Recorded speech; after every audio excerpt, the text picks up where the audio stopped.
And all right.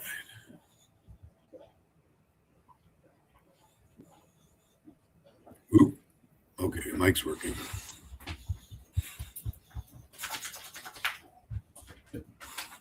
Romeo, lay down, lay down.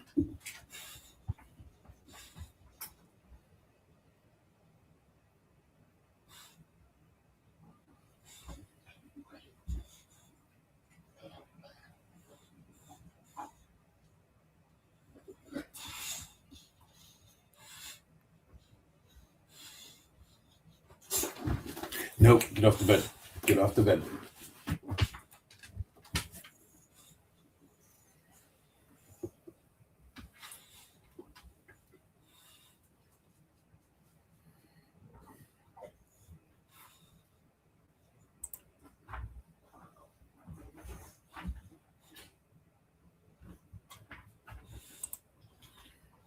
Hey, I got a viewer. Hey, Britt. If you want to hang out just for a second, I'm going to smoke real quick before we get rolling, see if anybody else joins in. But thank you for joining in already.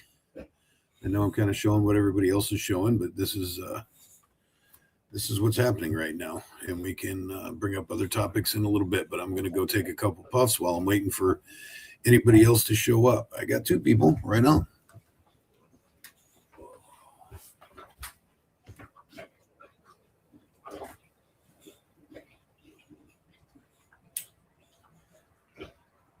Look, I laid it out for you and you messed it up. Come on, buddy. Shut up.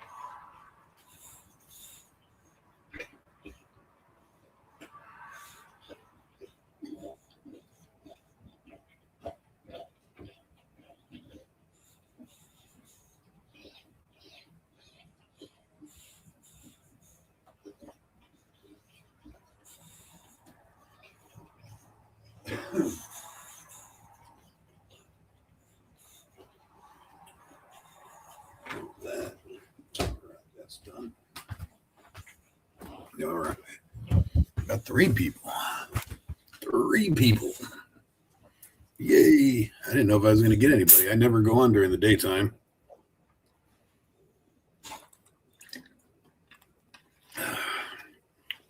But I finally got situated at my house.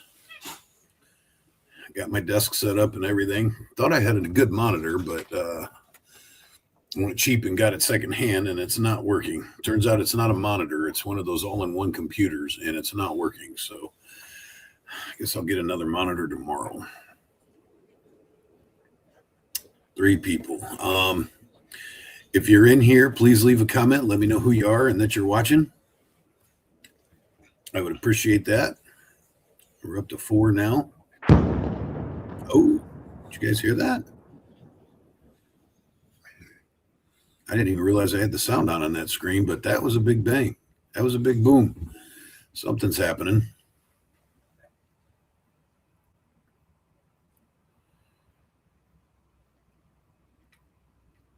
So just to let you guys know, I will be discovering the news right along with you guys because I have not been keeping up the last few days. Been extremely busy, had other things going on. I've just gotten little bits and pieces of it, so I will be discovering the news right along with everybody else. You guys may know more about the news than I do right now. Angry, that was a huge boom. Hi, Tanya. Yes, it was. That was either really close or really big, but nobody's moving the camera, so we can't find out. And I'm a little frustrated that my new monitor didn't work because I thought I would be able to look at other things doing the multi-screen thing, but I guess I'm still figuring that out. Like I said, I got juked at a secondhand store with my monitor, so like I said, wife took the car, so I can't go fix it right now. We will fix it tomorrow or later tonight or something. But I need to get another monitor, and I thought I had that straightened out. What building is lit up? Big bright. Yeah, that is really bright back there. I don't know what that is, but the amount of light has not changed, so I don't think that's from a bombing. I think it's just really lit up. maybe something entertainment wise or something. I don't know, but that is pretty lit up target. But the fact that they're not bombing it means it's probably not something military. Oh, man. And I got to get a more comfortable chair. This chair is not really all that comfortable. It's one of those old school wooden dining room table chairs. Hi, buddy. Hi, buddy. Do you feel better? You got a bath? My boy just got a bath. And he's a happy boy. Can you come up here and say hi? Can you come up here? I don't know if they can see you. Let's see. Let's see. Can they see you? No, you're not going to come in my. You're not going to come in my lap. You're too big. Too big. How about if I turn the chair this way? Come here. Come here. Come here. Come here. Come on up here. Come on up here. No, he's too excited. He's not going to come up. Maybe apartments. Yeah, it's really lit up for apartments. Are you talking about the one in the foreground or the one way on the horizon?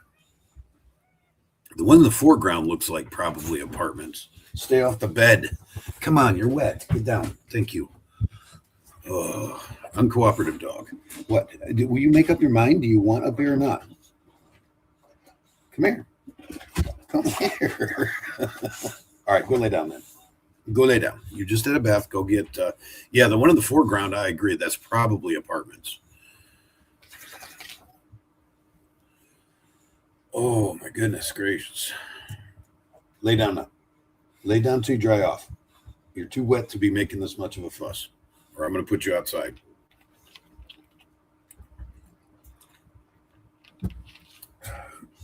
Romeo, lay down, please. Lay down, please. I put a towel down there for you. Lay on the towel and dry off. Come on, be a good boy. No, off the bed. You're too wet. Lay on the towel. Oh, my goodness. My dog is just not listening for crap. Oh, he was a bad dog. We don't usually leave him in the house when we take off because he gets separation anxiety, gets mad, and literally climbs on the bed and pees on the pillows. But we left in a hurry this morning and left him in the room. And this mofo decides to poop right in the middle of the floor and then wallow in it and rub himself all over everything in the bedroom. So I've literally spent, whoa, right there. Wow, I'm sure everybody saw that. Wow, that was like 4th of July stuff. That was a really weird explosion, but there's the smoke. Ooh, we caught that one in real time, guys. Yeah, so my dog decided to lay a big turd right in the middle of the floor and then roll in it and then press himself against everything in the bedroom. And yeah, that's what we came home to. So I've spent the last 4 hours cleaning and disinfecting, and everything's in the washer right now. And so he's actually in trouble, as you can tell, because I'm so mean to my dog. That's how I talk to my dog when he's in trouble. Yeah, my name's not Hassan Piker, fellas and ladies.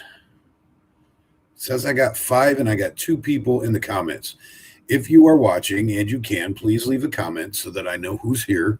I like to know who I'm talking to and who's watching. So that'd be great if you could leave just a quick comment. You don't have to keep talking. You don't have to have a conversation. Just give me a hey, hello, hi, I'm here.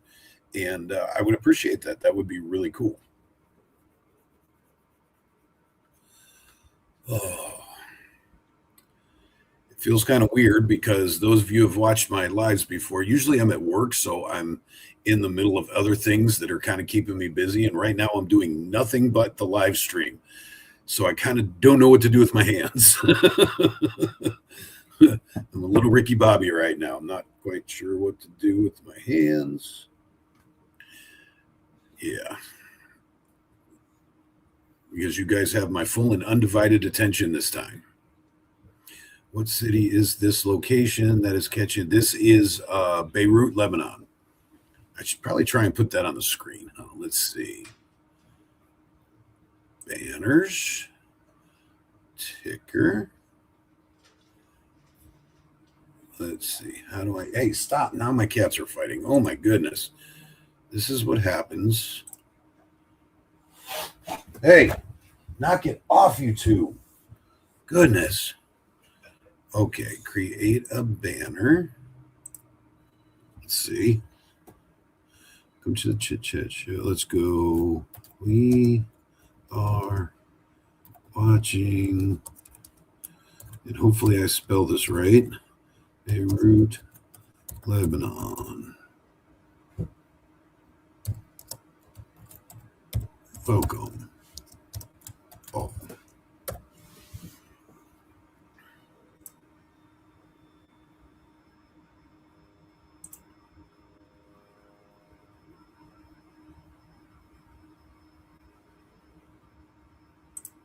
Add banner. Add banner. There we go. Hey, I figured it out. All right. Now let me get back to, how do I get back to chat? Oh my goodness. How do I get back to chat? Comments. There we go. Hey, Jess, how you doing? I just figured out how to switch my banner. So give me a round of applause. I figured something out.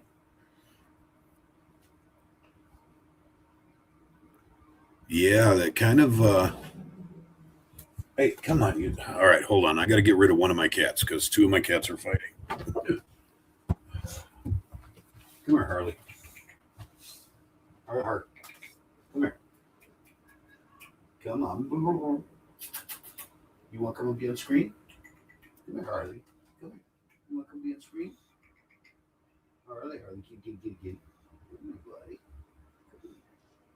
Okay. I'm not going to kick you out. Come here. Come here. Meow. Come here. What are you doing? Yeah. I'm not going to kick you out. Come here. You're going to be on screen with me. No, stop. I'm not kicking you out. Stop it. Hey, stop. I'm not throwing you out. Look, we're going to be on screen. Here, say hi to everybody. Say hi, Harley. Say hi. Say hi. It's okay. I'm not throwing you out. I'm not throwing you out. You're okay. Don't hit the keys. Oh, you want to sit right there? You want to sit right there? Ah, buddy. Nobody can see your pretty face. Come here. Turn around. Come. Oh, my goodness. All right, then you have to leave. If you can't sit up here with me, then you have to leave. I can't have you fighting with Asia.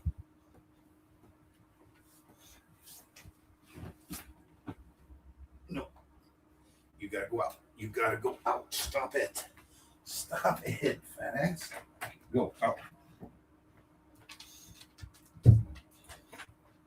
Lay down. You're done. You're a bad dog. Do you know what you did to my room? Did you poop on my floor and get it all over? Go lay down. Go lay down because you're in trouble.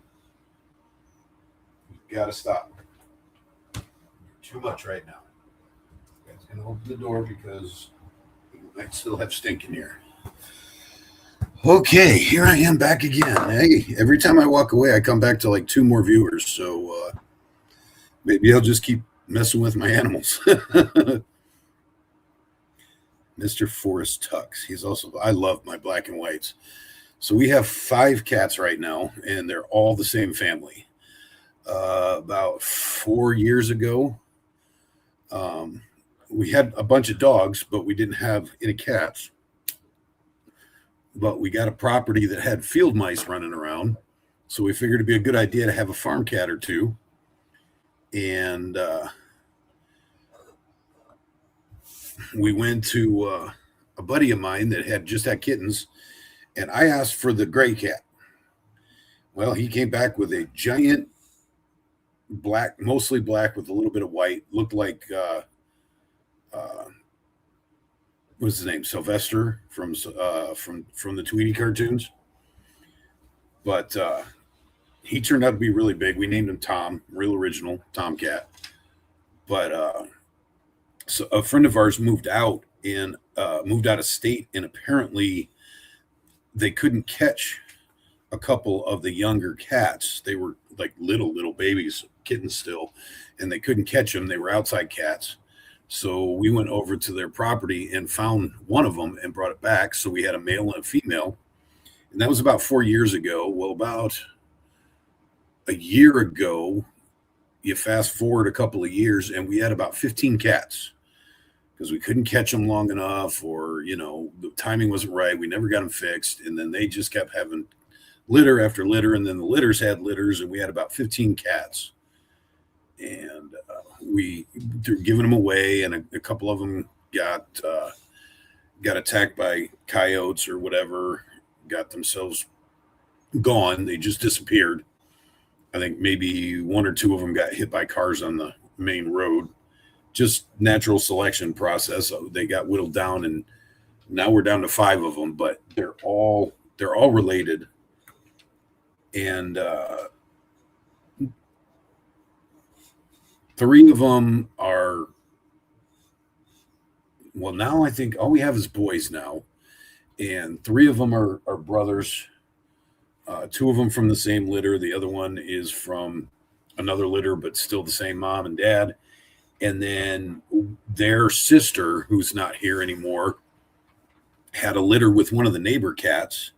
So we have an all black one and a gray and white one that are also related. They would be like nephews of the boys that we have. So we have 3 black and whites, and all gray, and an all black. And so we're down to 5. It's still a lot. It takes a lot. We have 4 dogs. We had 5, but I just buried one a couple weeks ago. So now we have 4 dogs and 5 cats, and it's a lot.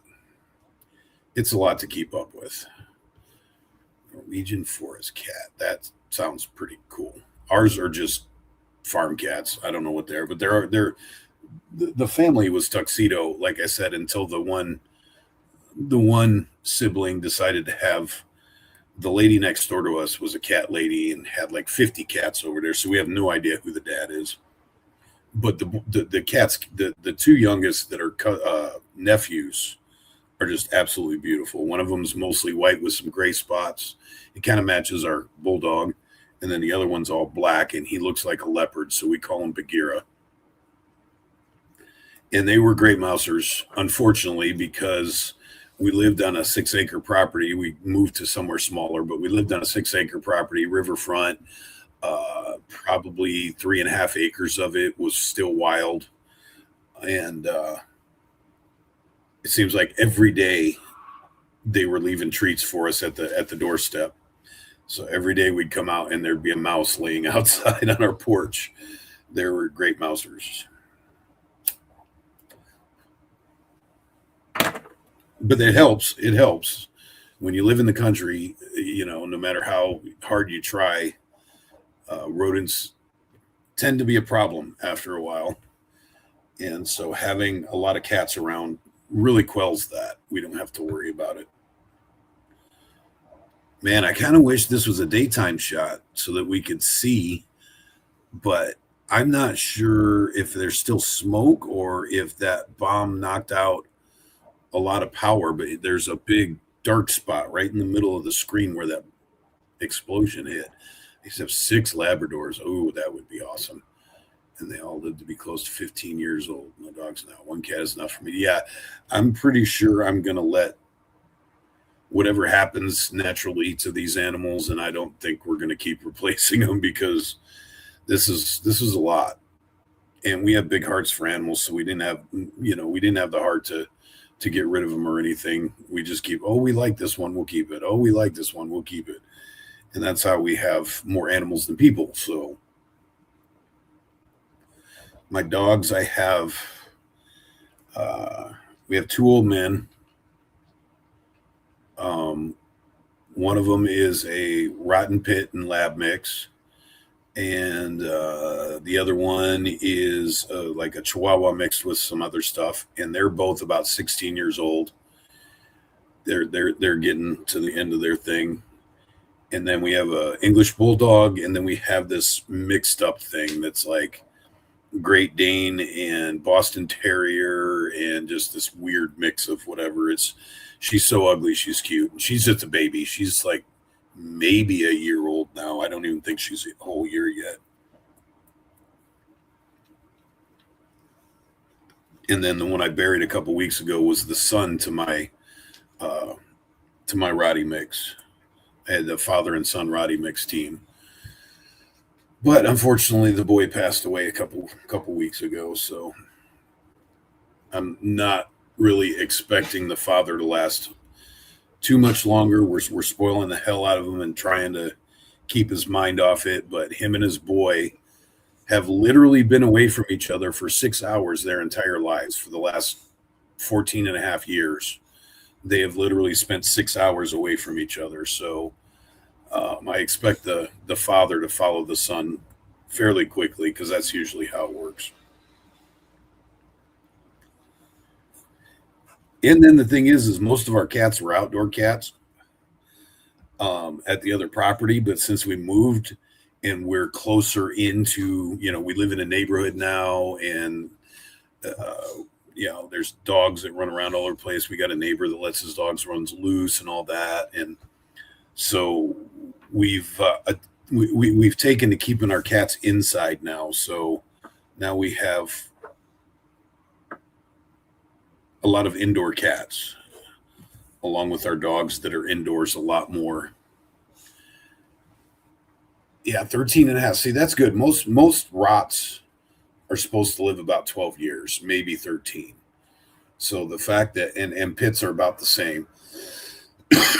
So the fact that mine have lived this long, I consider myself pretty fortunate. I've had the dad since he was 5 weeks old, and I actually birthed the son. My wife has had her Chihuahua mix. She birthed him. She birthed our bulldog.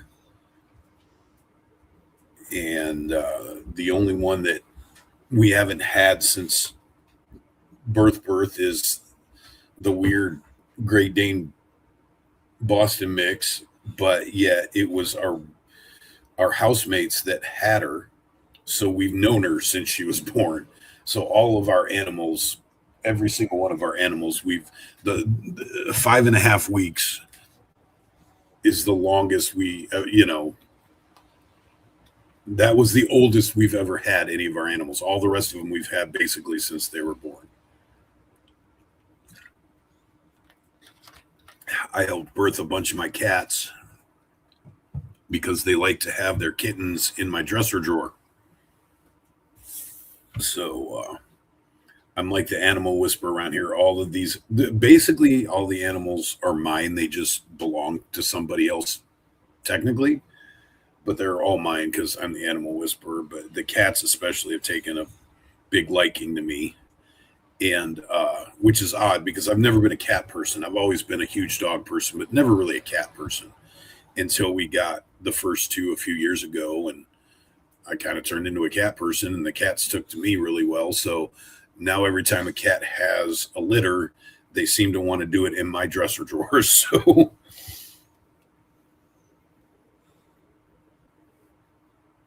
oh, 7 people in here, and I still only see, now I only see one person talking in chat. So if you're not going to chat, at least give me a like. If you haven't subscribed and you're not too turned off by the stream, then give me the thumbs up button and a subscribe. I'd be really appreciative because, I don't do as much boots on the ground live streaming as some of these people. And because of that, my channel is not growing as fast as theirs.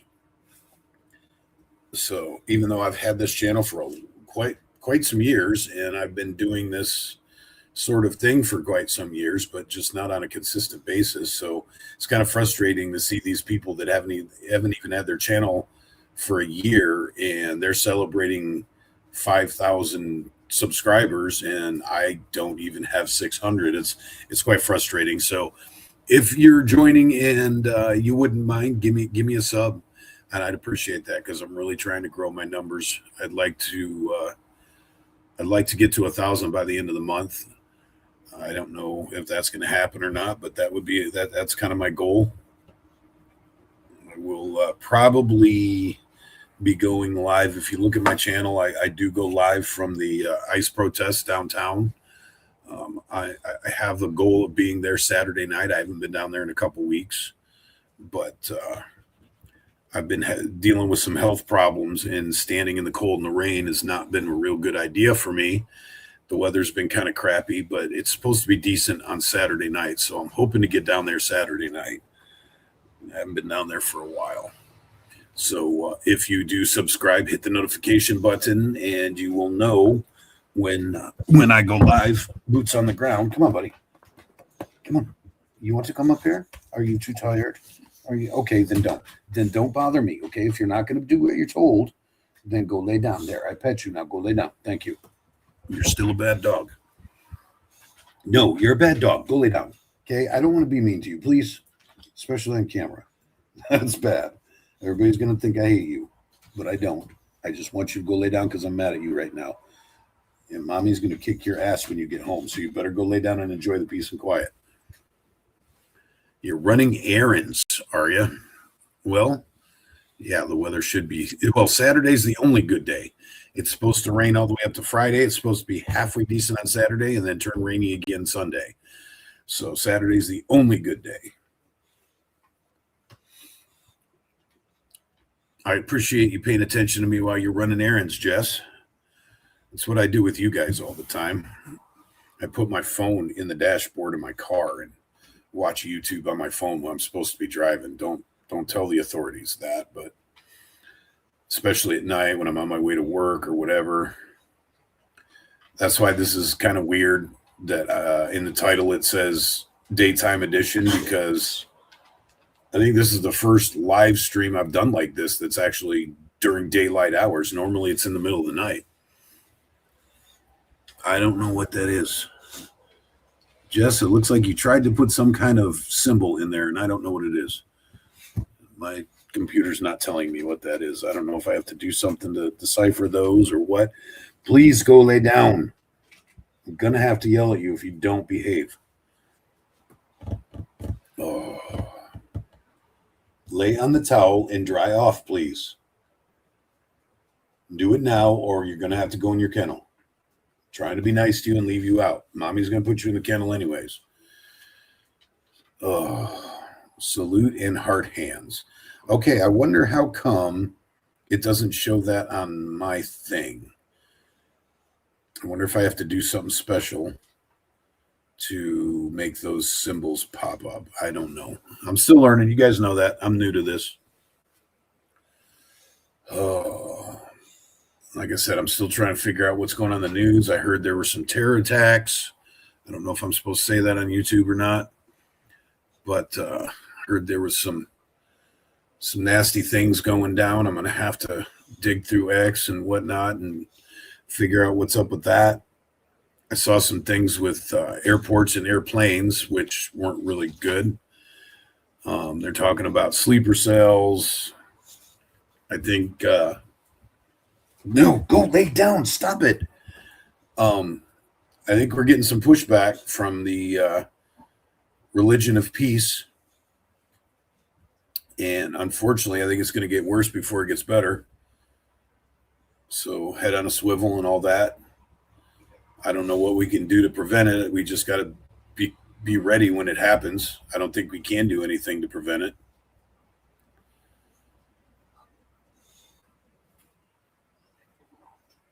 Man, it's crazy to me how they just like launch one. Like we've been on for, where's the thing? We've been on for 28 minutes and I've seen one boom on the screen in almost a half hour. It makes you wonder what the rhyme and reasoning is to it all. I mean, as far as like why they do, when they do, and where they do, because they're not going to tell us what their targets are or what they actually hit. I don't know. What do you guys think about everybody blaming us for that school attack? I don't think we did it. There was a boom in my restroom. Mr. Bill, there we go. I knew it couldn't be too long before you showed up in here. Did you get Quincy's message? Did he tell you I was kind of making fun of you a little bit earlier? I was kind of making fun of him, and I just had to use your name to do it. So I wasn't really making fun of you, but it was funny because he was talking about Stu the way you talk about him. So I kind of made a comment about it. I was doing the same thing Jess was. I was running around doing errands, so I didn't have time to explain the comment. I had to do a drive-by.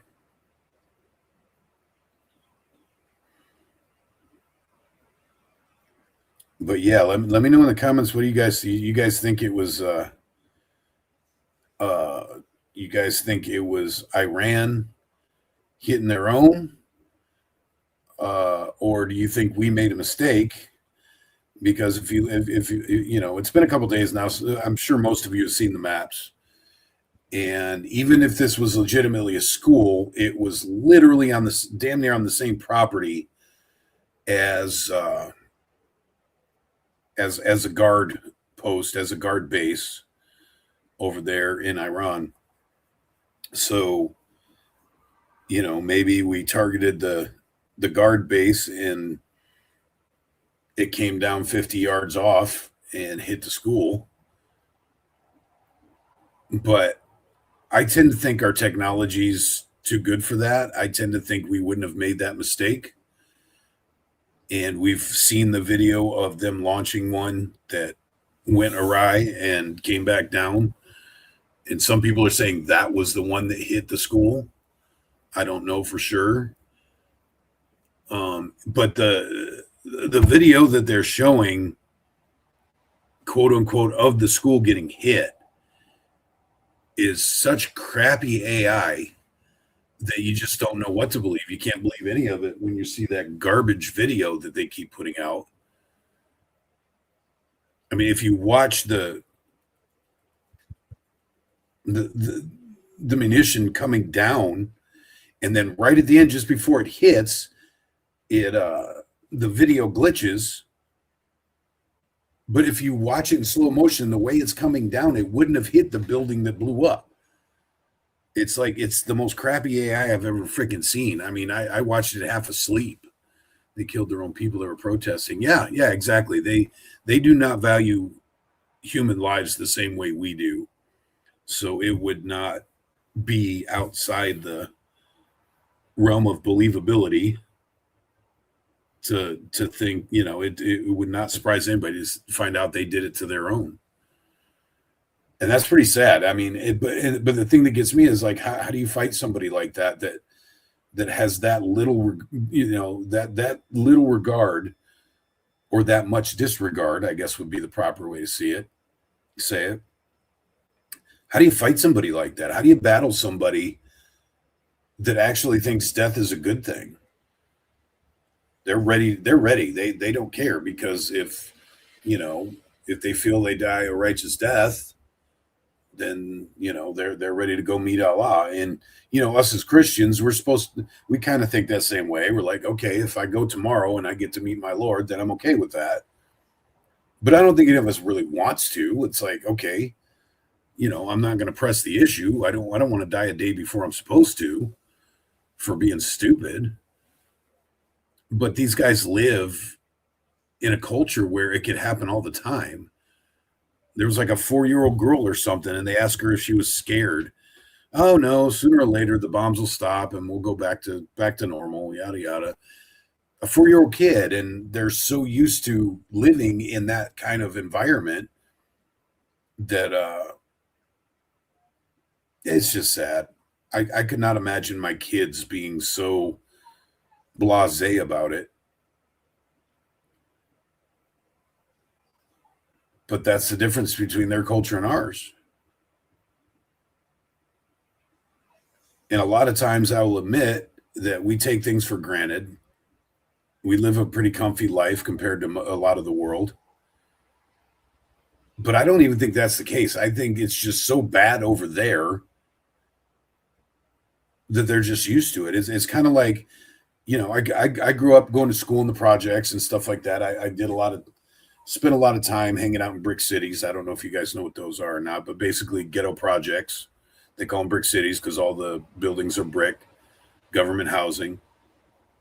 And I used to just walk right through the middle of it Friday evening, 6, 7 o'clock after, you know, extracurricular activities at school. And I'd miss the activity bus and have to walk to go catch public transportation.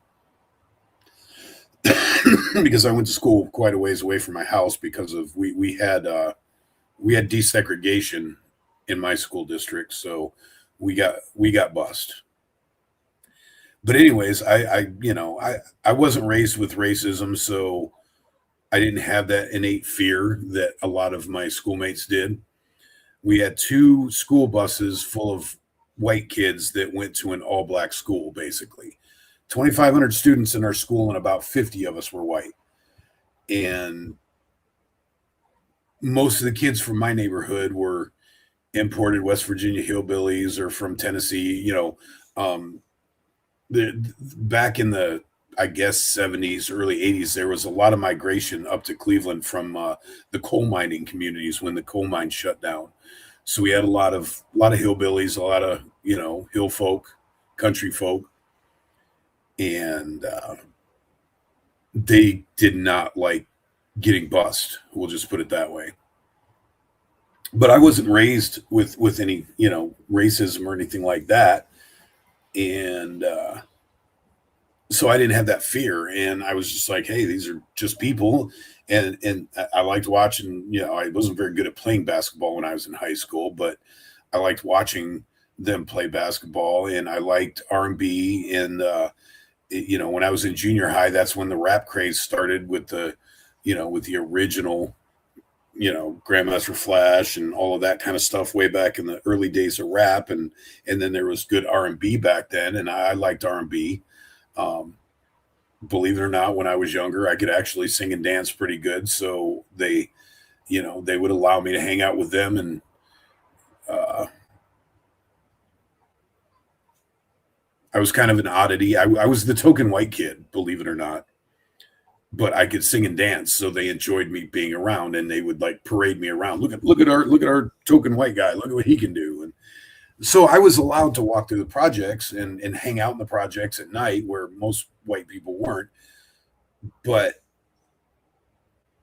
the original point I'm getting at is all the stuff that goes on down there, and you don't even flinch. Like there could be a drive by 2 blocks from you, and you might not even know what's happening because you hear the gunshots, you hear the tires squeal, and it doesn't even phase you because it happens all the time.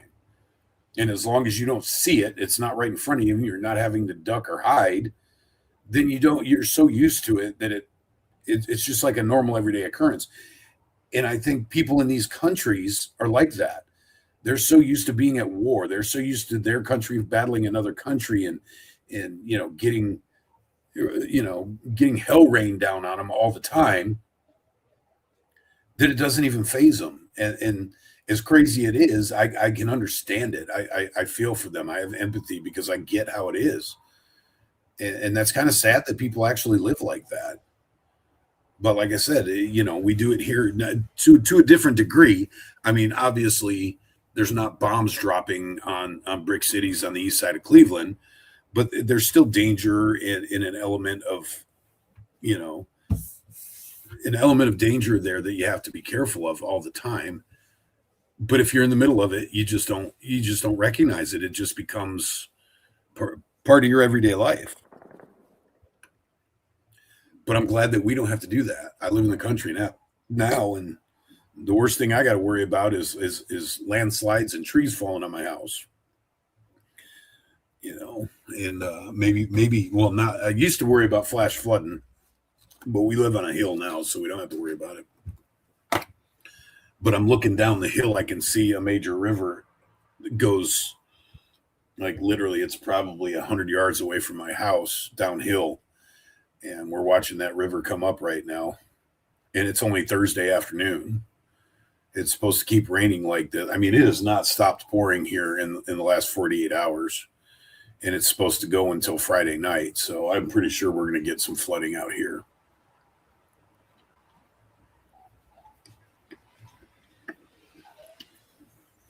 Mr. Bill, you still in here, Mr. Bill? I'm on the top 5 troublemaker list. Yes, you are.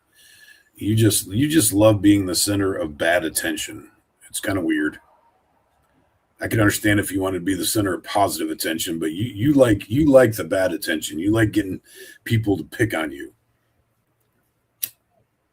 I don't like being picked on. I like everybody to like me.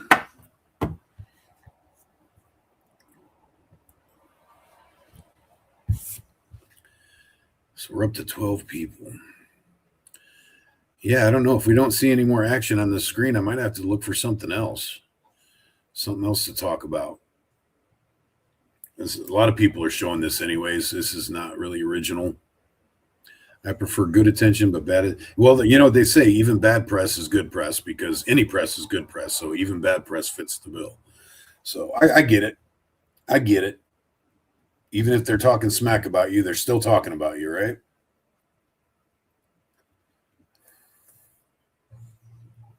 I don't know. If I switch the screen, what do you guys want to see? What do you guys want to talk about? You guys want me to look for stuff on the airplane stuff or I guess there was a somebody with a pew pew at a mosque this morning. I think I saw a blurb about. Maybe I could look for that. I don't know what the deal is with that. Like I said, I'm gonna sit here and find out the news right along with you guys because I've been kind of out of it. I was shopping all morning, doing other things, driving more than paying attention to the news. And normally, when we go do errands, my wife will make me go with her into places, but my wife does not make me. Yes, this stream is powered by StreamYard. Usually, my wife will let me sit in the car while she goes in places, but she's got a messed up hand. Her hand's all in a sling or a cast or something. So I've had to accompany her to help her lift things and carry things. I was born in Portland area. I was raised in a suburb, but left in middle school. Never came back. I am living in the country now at the coast. Yeah, I think we've discussed that, Tanya. I think I'm not far from the coast. I moved to Portland in, basically New Year's Eve of 95. So beginning of 96. 96 was my first year here. And I moved to Beaverton, ended up moving into Portland because of work situations, and slowly been moving farther and farther away from Portland every time I move. Like literally. Like this last time I moved a few months ago, moved another 10 miles away from Portland. And it's not much, but it's some. His wife puts a leash around his beard when she drags him around. Yeah, she's not doing much dragging right now. Poor thing. Her hands, wrists, whatever, are pretty messed up. She got hurt at work a while back ago, so she's having some issues with it. We moved back to the coast when I was 13 from Portland area. I actually lived in Pacific City for, I don't know, maybe almost a year and a half. So I lived actually on the coast for a minute, and I kind of liked it. I had a big black lab at the time, and he loved the ocean. So we would just, whenever I wasn't working, I was there for work. I was doing construction work down there.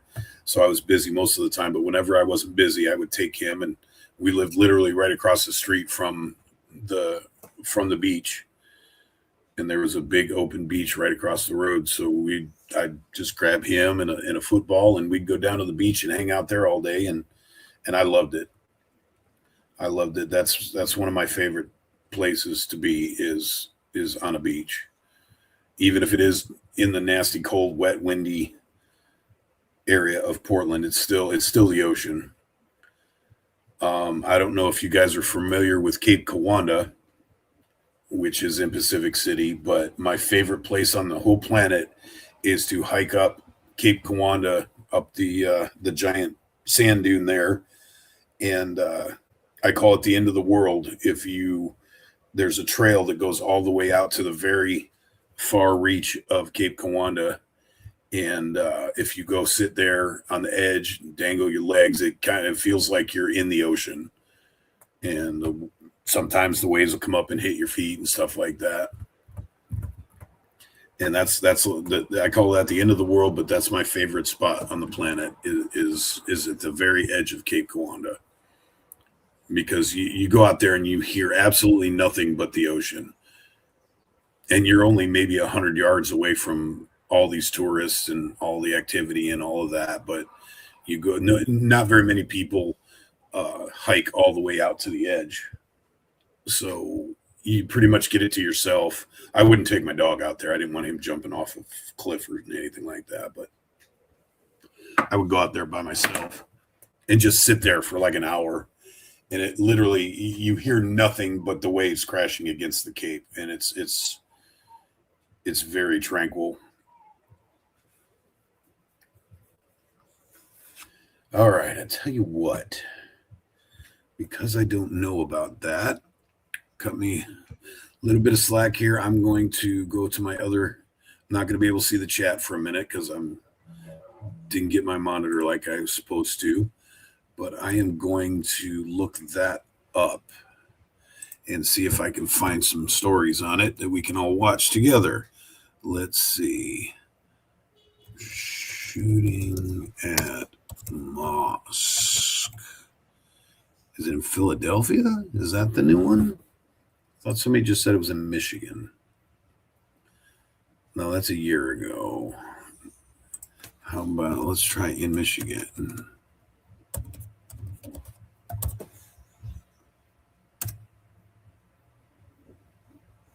Five hours ago. Shooter at synagogue in West Blue. Oh, it wasn't a mosque. It was a synagogue. Okay. Let's see. This one's only a minute and 42. Let's go to CBS News. Looks like it's got some good pictures. So let's go to there. We also have some other breaking news coming in. We're going now to the state of Michigan, near Detroit. We're talking about, and you're seeing what appears to be smoke coming out of a building.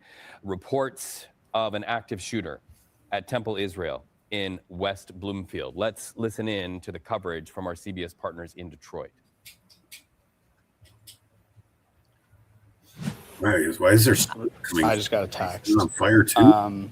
Okay, so my mom just said, we are not allowed to leave and no one can come in, but they are letting parents come pick up their kids. Okay, maybe those are those vehicles we saw closely behind law enforcement vehicles. We have more ambulances and paramedics arriving as well. She said they had to be identified and there's police at the door because, yeah, I mean, students are in class today at the JCC. Like it's the Jewish Community Center, but it's also a private high school. So there are students. You said that's on the upper floor, correct? Yeah. You just have so many people involved in this right now. Terrified. I'm getting texts. So are they saying there are fatalities here?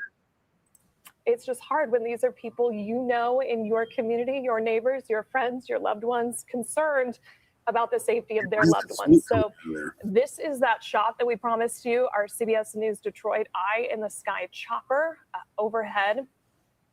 It looks to be less active than the scene that we saw, and I wonder if that's this particular angle or if they are maybe restricting access to this building and everybody's in more of a centralized location.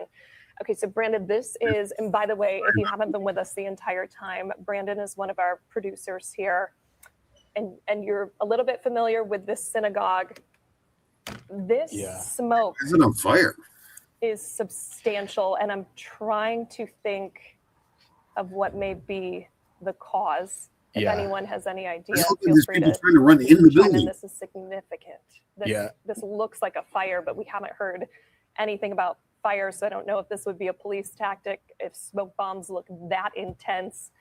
But we mentioned young kids who go here. Smoke grenades would not make that much smoke coming out of the vent. Yeah, I was watching the chopper feed maybe 20 minutes ago, and I noticed that smoke too. And obviously, we don't have anything confirmed as to what that could be, but that does seem odd. It's very significant. Give me just a moment to reach out to a law enforcement source at West Bloomfield Township to see what that may be. Okay, that is sent. Trying to get an answer on if there is a fire there or if that's some sort of, again, we have MSP on scene, Oakland County Sheriff's Office, Well, I your know local this is going to be a jurisdictions. spoiler alert, but I did can't they think of identify the what would shooter cause and is that he amount. affiliated with any specific group? I didn't realize, Brandon, how closely this neighborhood is. It really backs and right up to the synagogue. also, too, there are a lot of Jewish organizations that are within that realm. You have the Friendship Circle, which is right down the street. There's a lot of like Jewish senior living homes that are within that area too.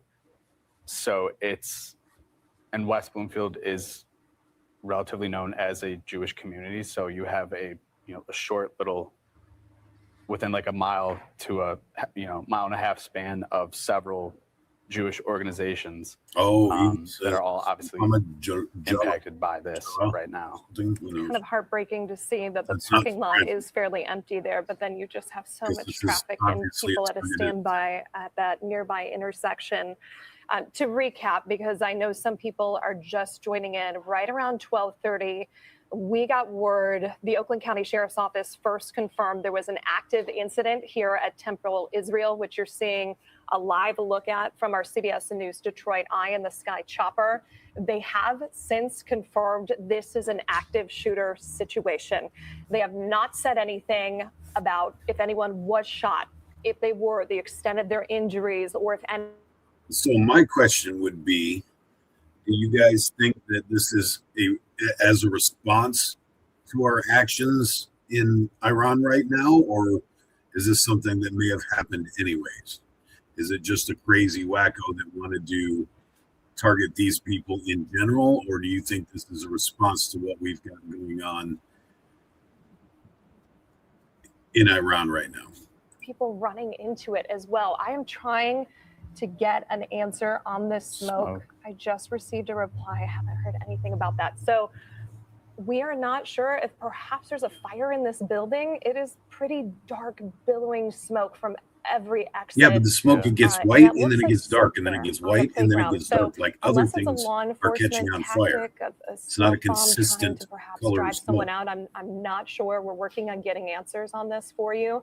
There is a fire truck there though now. So I would lean towards fire, which is just very confusing because this was originally reported as an active shooter. You can see people standing in their backyards in this nearby neighborhood. That's a nice neighborhood around it, a lot more too. information for you as we start to gather this. Those are not cheap houses, cheap properties. That's pretty nice. An active shooter. Friday You have 13th so many might be local lively. That Jewish would be, yeah, that'd be organizations, tomorrow. schools on lockdown right now. We would be remiss not to mention we are in the middle of a major world conflict. And I do not want to speculate, but tensions are high. As Brandon just mentioned, Well, you West can't help Bloomfield but Township speculate has a that. very large Jewish population. Could be unrelated. And Colonel This Brandon could be targeted. And of Shaw, course, these are just the ROTC. things that everyone is thinking, wondering, trying to get clarity on. So is that like an You see multiple fire ROTC? trucks, multiple Somebody ambulances, in charge of ROTC at the paramedics, school? MSP on scene, West Bloomfield Township on scene. I imagine Bloomfield Hills. Bloomfield Township is Yeah, I a didn't see very anything more recent than large this. police department that as does far so as much to help coverage goes. adjacent jurisdictions. I didn't look all that And long. so I but imagine they are a critical resource like for I said, this is as well 5 as hours ago, MSP so it's not the arriving newest there on information, scene. but I don't know As I anything about it. mentioned, So we it's have one of new. our producers, I bet. Brandon, with us right now. Can you kind of bring people up to speed on the significance of this synagogue? I know it's one of the larger Close to ones, but then 600 also your nearby centers Really? like JCC, which are on lockdown right now. Some of the things they provide. So to I'm the community assuming and if what he they're known posted for. on X that he's not a fatality, just so for that's a one, good thing. as someone who like grew up in this area, like I have spent a lot of time at Temple Israel. I think we mentioned that it is one of the largest synagogues. Yeah, that's a in the big country. facility, but they said I've it's a temple and a school. Also had a so- lot of text messages, people reaching out to me, wondering what's going on.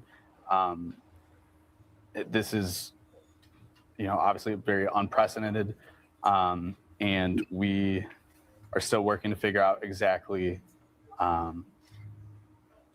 what happened. But yeah, Rochelle, I mean, a lot of people are impacted. This is ROTC. a very holy place. Find that.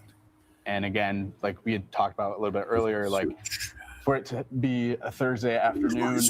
And we even saw too, like in the parking lot, that there weren't a lot of cars there, and that it's a good thing. I mean, it wasn't like a crowded or a lot of people there per se. And usually on the weekends is when it would be busier. But yeah, a lot of people right now definitely concerned, wondering what's going on. And there's a lot of schools and Jewish organizations within a mile to 2 miles of Temple Israel. And like we had said earlier, there's the Jewish Community Center, which houses the Frankel Jewish Academy. That's a private Jewish school. I can't confirm if there was class day for. We're going to pause that. And we're going to go to remove, add to stage, remove, present. Oh, do I have to remove this? I don't understand. Stop screen. We're going to go share screen. There is the post that Eagle is talking about. Is that big enough you guys can read that?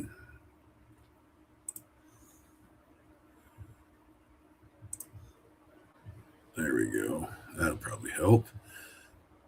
Victim of the attack at Old Dominion has been identified as, wait, Old Dominion, isn't that a different thing? That's not the Jewish synagogue.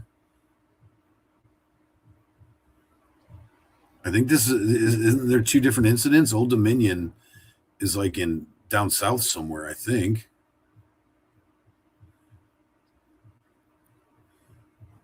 He was the leader of the, Old Dominion is like down in Alabama or something, Mississippi, maybe something like that. So there's two different situations. But there is the man right there. It says victim has been identified. And this was posted about a half hour ago. Include 2 Bronze Stars, Army Aviator Badge, Combat Action, Parachutist, Air Assault, Defense Meritorious Service Medal, another Meritorious Service, Air Medal with Valor, Joint Service Commendation, Army Commendation. Geez. Yeah, he had a pretty full chest. Let's go. It is a different one. Apparently, Old Dominion had something going on too. Reports claims that vehicle used in synagogue attack allegedly registered a man originally from Lebanon whose family members were killed. And what I'm also hearing, and I haven't dug into it, is that both of the perpetrators in both of these situations were what do they call it? Nationalized. They were legitimate citizens, even though they were from somewhere else. They were legal immigrants. Family members were killed in Israel airstrike. Oh, gotcha. Israel, yeah. So if his family was like in Beirut or something where they're trying to get Hamas, then that would explain the motive on that. And that was the synagogue. So I'm trying to see what the Old Dominion thing is right now. So why don't I go back to YouTube and see what's going on at Old Dominion. 7 hours ago, 7 hours ago, 5 hours ago. 7. Yeah, see, there's not very much on the update. But let's go with the one where the guy's saying some stuff. Oh, I got to switch the screen. Remove.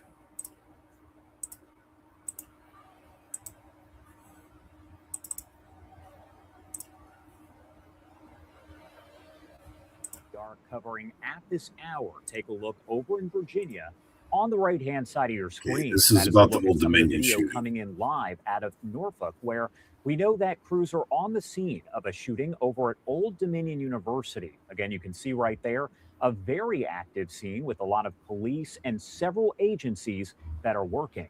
What I'm going to do here is pop this up on your screen. Again, a live look at this hour as we go over the latest information that we have received here. Now, according to an alert that was issued by Old Dominion University, they say shortly before about 10:49 a.m. local time, a gunman in Constant Hall opened fire. Now, they say 2 people were injured. Old Dominion University police, Norfolk police, and emergency personnel responded right away. They add the gunman is now deceased and the injured were taken to a local hospital. It's not quite clear just yet the severity of the injuries, but we are working to gather much more information about that. Now, the alert itself also says that Old Dominion University has canceled classes and operations on the main campus for the remainder of the day. Please avoid the area in and around Constant Hall where emergency personnel continue to work. Next update, they say, will be provided around 12:15 p.m. Eastern time. Not quite clear at this point if we can expect a news conference or anything of that nature. But again, we do know as of right now that 2 people have been injured in that shooting after a gunman opened fire inside Constant Hall there at Old Dominion University. And the gunman, according to police, is deceased. No information released about the victims as to who they are or the identity or even gender of the suspect. We will make sure to keep you updated and bring you any news conferences as we get them right here on Live Now from Fox. My name is Josh Breslow, and we will be right back with more coverage on Live Now. Stay with us. All right, now to other breaking news. 1 person is dead and 2 others are injured after, as you just heard about this a moment ago, a shooting at Old Dominion University. University officials say the gunman is dead. Authorities identify the suspect as Mohammed Jalloh. He was convicted in 2017 for providing material support to ISIS and released from prison in 2024. He was a naturalized U.S. citizen from Sierra Leone.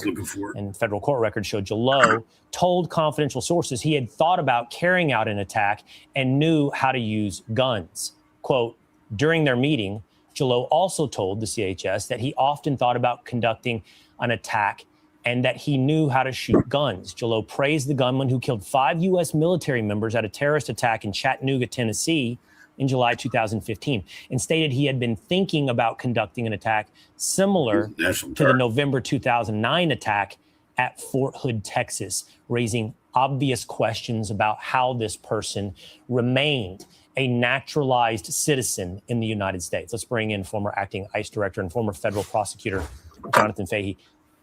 Jonathan, we were just talking about this yesterday. We were just talking about this process of who we bring into the country and naturalized citizens. And here we see, in this case, not an illegal immigrant, not a terrorist from overseas, but a naturalized American citizen today, apparently inspired by ISIS. Yeah, it's pretty remarkable. And remember that Austin attack, I believe he was also a naturalized citizen from Sierra Leone as well. So it does go back to the broader point, which we talked about, is when we're bringing people in, just the fact that they come in legally doesn't mean it's helpful to the United States. And we clearly have not done a very good job screening people, because the most important thing is they don't harm us. And then the second most is they help us. But we certainly haven't gotten number 1 out of it. And the fact that this is 2 times in 2 weeks, there's a major problem that's a broader problem than just these 2 people. Right. We're still going to, I believe the Austin shooter, if my memory serves, was Senegal, a naturalized citizen from Senegal. That's okay. This is Sierra Leone. Here's a question for you, Jonathan. And we're going to have to learn more details about what exactly happened at Old Dominion. We don't have the date on where and when Mohammed Jalloh was naturalized. But if someone were saying the things that he were saying and in prison and inspired and supported by ISIS, why was he naturalized, perhaps after that fact, or why wasn't he denaturalized if he had already been naturalized? That's a really good question. I think the critical question is, when was he naturalized and what were his views before he was naturalized. And if they have evidence of these views before he was naturalized, that's where you could denaturalize somebody. But Yes, really the most it's a important narrative, thing Nicholas. is getting You are people correct. before they're naturalized, or actually Noticed before it they too. even come in. But my guess is, and we don't know enough, but clearly he had been naturalized before the conviction in 2016, or they would have had part of that plea agreement would have been to have him removed at the end of his sentence. So Right. it could have been, quite a long time. But I think to go back into this and to find out what's his history of these types of views and how it correlates to the time in which he was applying for naturalization, because there could be certainly a time that we could have prevented this back in the day. And certainly when we're naturalizing people now, we want to look at it to see can we prevent the next one of these, and it probably will result in preventing less people from coming in because we just don't know. Well, Jonathan, and you know the process of this. It's on the screen right now. He was released from prison in 2024. Let's presume for the moment that he was naturalized much prior to going to prison or espousing these views. At the point that his views become well known, or even at the point where he goes to prison, should that not trigger the denaturalization process and then get him out of the country? Yeah, you think should it or could it, could he be denaturalized now? I don't know. For stuff that occurred after he was naturalized is it would be difficult. I don't know how you do it, but I think the thing you would do is retrospectively, you want to go back and see, all right, he had these views in 2015. He didn't probably just come up with them in 2015. So when was he naturalized? Who was he talking to? And can you make a case to denaturalize him? But really the thing is, the way I see it is, once you're naturalized, if you're not convicted yet, then it's the problem is the timing here. But I think once you're naturalized, then you should logically be treated just like any other citizen. That is the point of the naturalization process, I guess. I don't know. You guys could disagree with me if you want, but I think once you're naturalized, you become an actual citizen. So I think your past, I don't know, your past shouldn't really weigh in. Otherwise, what's the point of being naturalized? That's just the way I see it. Again, sort of the biggest point is it is so hard to denaturalize somebody. And just so we see right now, just removing illegal aliens in this political climate with the Democratic Party, it's so difficult to even take the criminals out. That's why you have to put the brakes need to be on the front door before people come in. And if you don't have the highest degree of confidence, the simple answer should be you don't come in. And we've made this mistake because, like we talked about the other day, the priority has been what's in the best interest of the immigrants, what's been in the best interest of some businesses, and there really hasn't been what's in the best interest of United States citizens before Donald Trump in 2016, where he kind of blew the lid on this whole scheme going on where the American citizens and their well-being was shut out of the immigration debate. Right. Okay, so Ed Eagle, you should also assimilate to our laws and values. 100% agree. So my question is, how do we make sure that they do? Do we impose a probationary period after naturalization? I don't know how long he waited to be naturalized, but should there be like a period after naturalization where you're held to a higher standard and you have the threat of losing your naturalization if you don't assimilate, like you put in your comment? How do you do that? Because like I said, in my opinion, once you become naturalized, you're a citizen just like everybody else. So if you were if there was a probation period or something, that's, to me, that almost smells like, holding somebody to a higher standard than you would another legal citizen of the United States. But they are that now. So how do you balance that? I understand they need to assimilate. I think that part of the naturalization process. You want to become American, you have to be like Americans. If you break our law after being naturalized or a citizen, you should have citizenship revoked. Okay, so see, but then that to me, and I'm playing devil's advocate, I'm not disagreeing with you, I'm just playing devil's advocate. That's holding them to a higher standard than you hold every other citizen to, which kind of goes against the whole theory of being nationalized. If you're going to keep holding them to those standards, then don't make them an actual citizen, because that's a standard that doesn't apply to normal citizens. So how do you balance the two of those together? I hope I'm making sense on this. Like I said, I'm not disagreeing with you. I'm just playing devil's advocate, showing both sides of this argument, because it's a slippery slope, as they say. It's a sticky situation, and things like this don't help. Situations like this don't help, because you're like, then your comment comes into play, and everybody's going to agree with you. No, they were not born here. If they were born here, we put you in prison. And theory is they'd be put in prison even if they weren't from here. If they're naturalized citizens, they will get the same consequences that you and I would get. Otherwise, what's the point of being naturalized? That's my argument on that. If we're going to hold them to different standards with different consequences, then don't tell them that they're the same as us if they're not. You see what I'm saying? The naturalization process doesn't come into play then, because naturalization means that they are just like you and me. But if you're holding them to different consequences in different standards, then they're not like you and me. So don't naturalize them. That's kind of the sticky situation there. Well, this is two examples here of a naturalized citizen now between Austin and Old Dominion using odious and poisonous views to murder American citizens. And it obviously, to your point, raises questions about who we bring into the country, a very big point, but also. By the way, I just saw that you shared me out on X, Ed Eagle. Very, very big thank you for that, sir. I appreciate that a lot. Why these people remain in the United States of America. We'll wait to see who the suspect is and what his motivation might have been in West Bloomfield. I don't think Jonathan Veilley, thanks for being with us here today. Thank you. Let me just mute this. I agree with you, Ed, but legally they are. You follow what I'm saying? I don't think you're incorrect. I don't think so either. I don't think so. If you weren't born here and you were raised, then you're not the same. Okay, this is going to tell us about.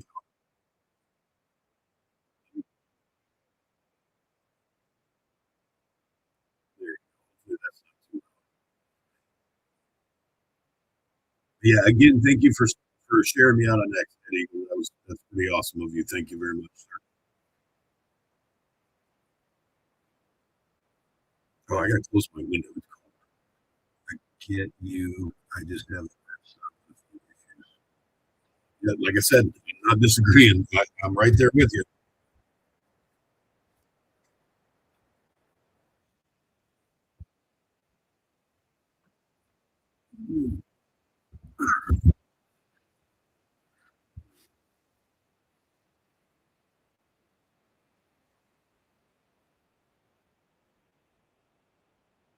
I turned the news down a little bit. Can you guys still hear the news properly, or did I turn it down too much?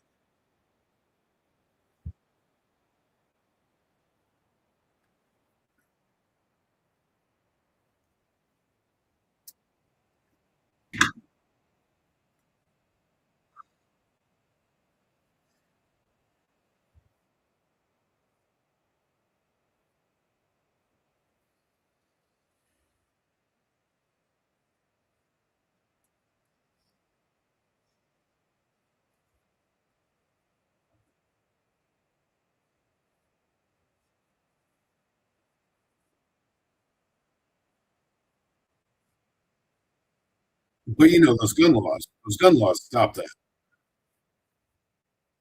Oh, we have a hill. Is he related to Pam?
Oh, Lawmakers who don't have the courage to implement sensible gun control measures look to a Supreme Court that enables them and do something about it.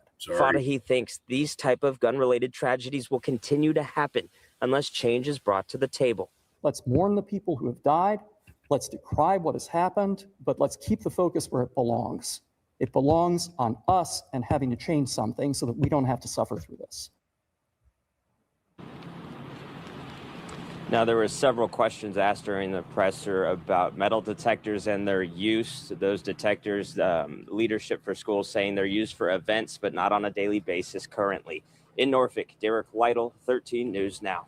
All right. Thank you so much for that update, Derek. And the name of the person who has died has not. But see, here's the deal with that. I hate when people blame the institution. A wacko is going to wacko no matter how many precautions you take. That just drives me nuts when people blame the institution or the business or where it happened or the school or whatever, because there's only so much you can do to prevent wackos from just being wackos. I'm going to read Tanya's comment. The immigrant came to our country because they were not happy where they were. You know, that's the thing. For example, some of us are Oregonians. And there's been mass migrations from California up here. And these fools bring California with them. It's like if you left California, it's because you weren't happy with the way California was. So why do you bring it with you up here and turned Oregon into California? It's ridiculous. If you want to come to Oregon, it's because you like Oregon. Keep it Oregon. So I guess that's the same kind of principle with these people that come from other countries. You know, I get really frustrated watching these guys at these protests run around waving a Mexican flag. If Mexican's so cool, why are you not still there? You know, that's the thing. You left Mexico because it's a crap hole. Don't New York my Florida. Yeah, well, we say don't California our Oregon. It's the same thing. But like if Mexico's so badass, why are you in America? And if you came to America because you didn't like Mexico, why are you acting so proud of Mexico? It doesn't make, there's no logic to it in my opinion. It goes against logic and common sense. All right, I'll turn the news back on. Not been released as officials work to notify family. The university closed today and will remain closed tomorrow. FBI Director Kash Patel says the agency is investigating the shooting as an act of terrorism. He says the shooter is now deceased thanks to a group of brave students who stepped in and subdued him. Actions that undoubtedly saved lives, along with the quick response of law enforcement. Students are holding each other closer tonight. Layla Cox has been following this situation since the moment the university issued a run, hide, fight alert. And she joins us live with reactions from the ODU campus. Or opposing actions. You cannot run and hide and fight at the same time. Yeah, that's right, Jane and Dana. What started off as a normal Thursday for Old Dominion University students preparing for spring break to come, preparing for their last few finals of this semester, drastically changed when they received that first Old Dominion University campus alert a little bit before 11 a.m. that there was a threat to the campus and that they needed to take shelter. Now, this video on your screen is going to show you how big of a police presence it was earlier today at Old Dominion University's campus from several agencies, both local, state, and federal. Not only was there Old Dominion University police, but Norfolk police. We've seen Portsmouth police, Virginia state troopers, Virginia state police. And as well as you've heard, we've had the FBI investigators here as well, trying to figure out exactly what happened. Now, I've spoken with several students over the course of the past few hours that say apparently I'm incorrect. Old Dominion is not down south. Old Dominion is in Virginia. I stand corrected. For that midterm that unfortunately didn't take place today because of the tragedy that happened on campus. Now, we're going to hear from two students today. One of them was in the middle of their midterm when something didn't seem quite right. And another one who said their family member was on campus at the time and they were just about to head over to their midterm when they got that alert that they needed to stay away from Old Dominion University. and I was getting ready to go to the web where it was first alerted where the active shooter was. And then I saw a bunch of people running from there. So as like a whole natural response, I started running as well. And when that happened, my heart kind of sunk a little bit because that's like family right there to me. I was just praying that nothing happened as long as with other students on campus. And I'm glad there's no deaths in the situation of victims. And I'm praying that each and every victim has a full recovery and everything goes good for the rest of their time here, and that hopefully they can find some type of way to cope with this. Now, of course, what you just heard from Mr. Jamal Johnson, that last that student that you heard from, was before we got the confirmation that a person has passed away, one of the victims of the tragedy. Just curious, did anybody else guess that was a mister? Because I was kind of confused. That I've spoken with say that they hoped classes would be canceled, and the Old Dominion University leaders heard them, and classes will not take place tomorrow, but several mental health counsel services will be provided to students, staff, and faculty just in the aftermath of the tragedy that took place here today at the Old Dominion University campus. But for now, live in Norfolk, I'm Layla Cox, 13 News Now. Thank you, Layla. That student's remarks were so thoughtful. Thank you for that update. And a family information center is open in the Big Blue Room at Chartway Arena until 10 o'clock tonight. Counseling support is available at Broderick Dining Commons. ODU will be closed tomorrow. All right, go lay down. All right, they are stepping out right now, including Oakland County Sheriff Mike Bouchard. Let's listen in to this live. Oh, we have a new update on this. Cool.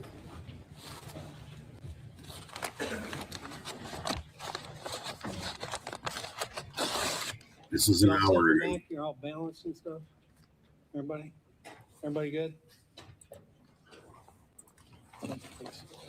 Well, thank you for coming. I'm Mike Bouchard. I'm the Oakland County Sheriff. Excuse me, I'm kind of losing my voice. A lot going on today. I kind of want to give the 20,000 foot level, and then we're going to have a number of speakers, both from the police department here, Chief Young, and from the FBI. Did you go lay down?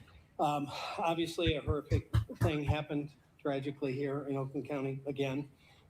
So we've been through a number of these things. And the one thing that I want to make sure the local community is aware of first and foremost is this community works together hand in glove. This community takes care of each other.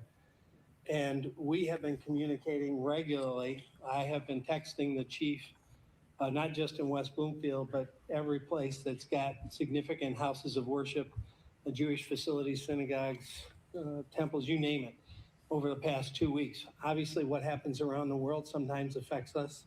So we have to think about it and be prepared for it. So we've been talking. I texted actually the head of security from the temple 2 days ago and communicated some information to him.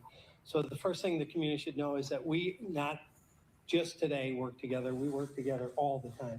Our state, our federal, and local partners. Number one. Number two, we train. In our world, preparation is important. We hope and pray it never happens, but that's not a strategy. Preparation is. So all of us have been training together for many years for active shooters or active assailants, mass casualty events, and tragically, we've had way more than our share. So that is ongoing and is in place. The third thing is important to note, no children and no staff were hurt. So we know there's evil in the world, and we know they only have to get it. I 100% agree with you on that one, Ed. Don't talk about what you don't know, right? If they want to know what it's like to go get a free Palestine, go over there and help free it. Kicks in. The security staff did an amazing job. An amazing job. And you'll get some of the details on that, but they stopped the threat.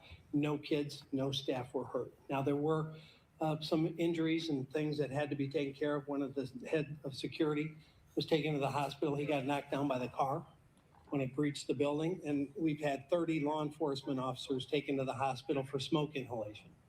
So a lot of our folks from my SWAT team and other agencies are still in treatment because that building became engulfed when the car and we'll learn all of that through the investigation, why it became engulfed in flames, what was the ignition source, and I think the yeah, well, that helps explain all the smoke. Then that must have been where he ran the car into the building. Source and origin of caught fire. the inside of the building on fire. Caused terrible, terrible smoke in that part of the building. And so when all of our people collectively went in that building to search out the threat, to remove innocent, a lot of them took in significant amount of smoke inhalation, and they're at the hospital being treated. So I also know you're going to have a lot of questions. A lot of those questions can't be answered at this point because it's super preliminary in the investigation. You know, all of us have thoughts of maybe why this happened, but we don't operate in a world where we can presume something. We have to determine it through investigation and specificity. And that is a work that's in progress as we speak. All of us will work seamlessly together to get the answers, and then it will be called what it is. Obviously, it's a hateful, terrible thing, right? But what drove this person into action, that has to be determined by the investigation. We can presume, but we have to find those facts, and that's going to happen over the next days in time. So we won't be able to get into a lot of the evidentiary questions, but we're available to make sure the community understands that we are still on a very heightened platform. And the most important thing that I would tell the community, don't be afraid to call us. If we're not your own local police department, call your local police department. We'd rather respond to 100 nothings than miss one real deal. The only way we prevent something like this is to get a call. Something's off with my son, my brother, my boyfriend, whatever the case. I saw something posted.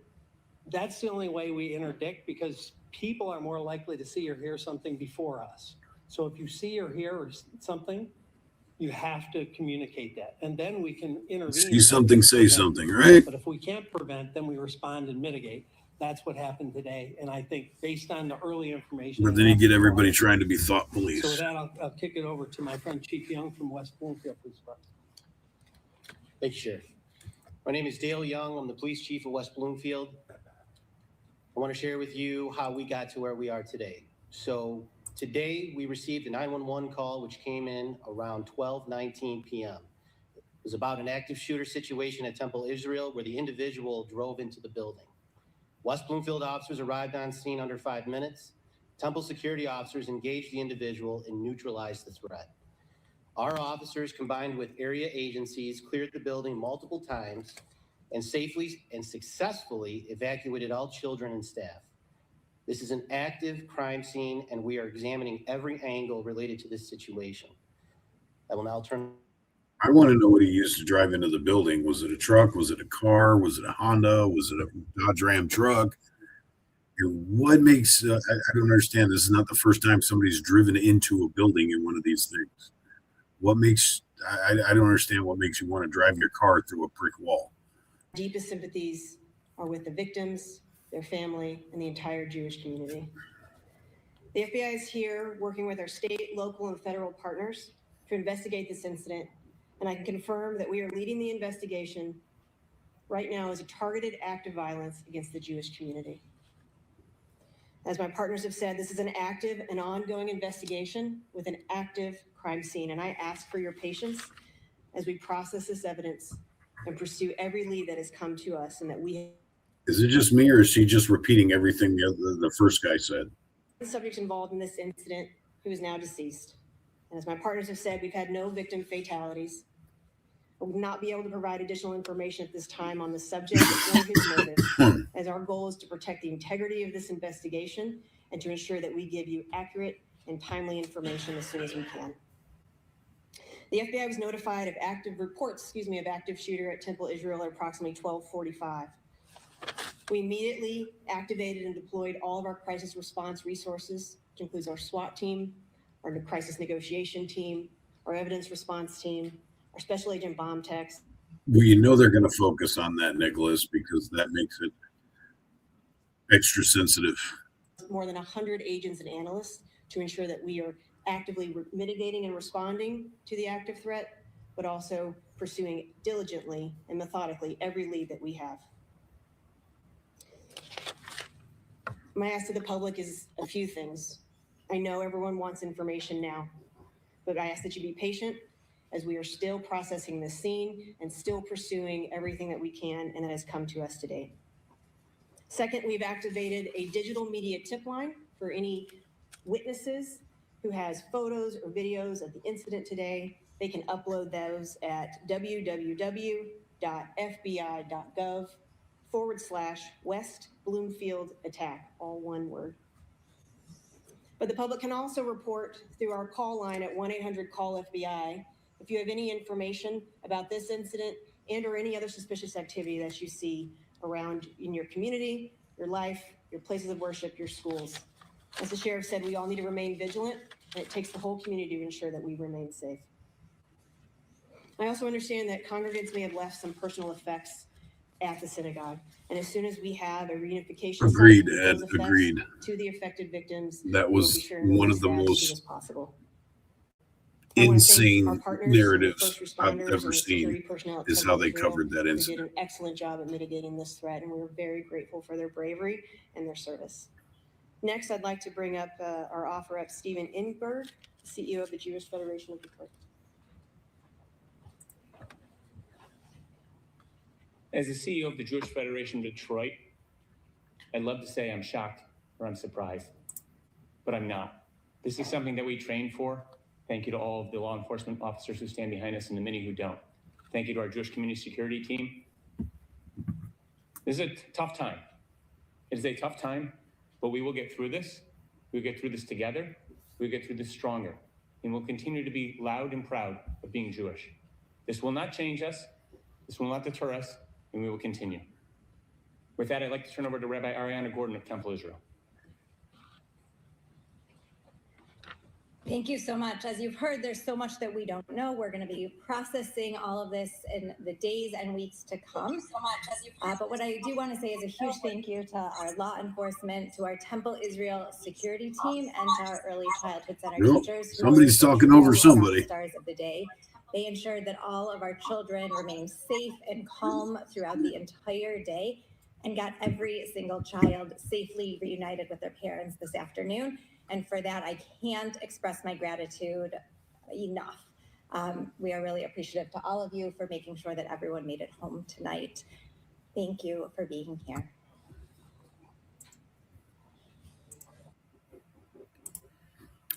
In my opinion, Ed, Nicholas is just pointing out the emphasis on the statement, the Jewish community.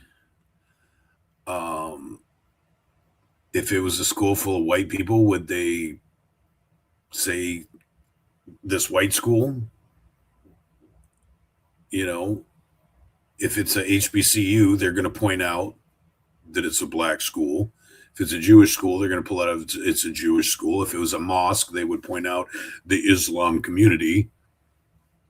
But if it was a building full of white people at Ohio State, would they say that? I mean, we understand it was a Jewish synagogue, but they're going to keep putting emphasis on there. And in this case, it probably makes a little more sense because it was, I'm assuming because of the name of the perpetrator, that it was probably a targeted attack because it was a Jewish school.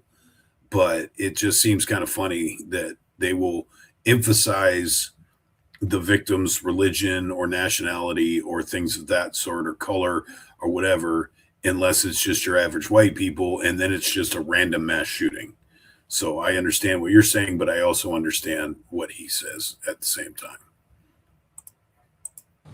Okay, I think that's it. Obviously, we can't get into evidentiary questions, as I said, but I think the message is clear that we all stand united, stand together, whether it's federal, state, county, or local. We're committed to keeping this community safe. If you think you can target the Jewish community in this county or anywhere in this state, you're wrong. We're going to not only stand in front of them to protect them, we're coming for you. So with that, thank you.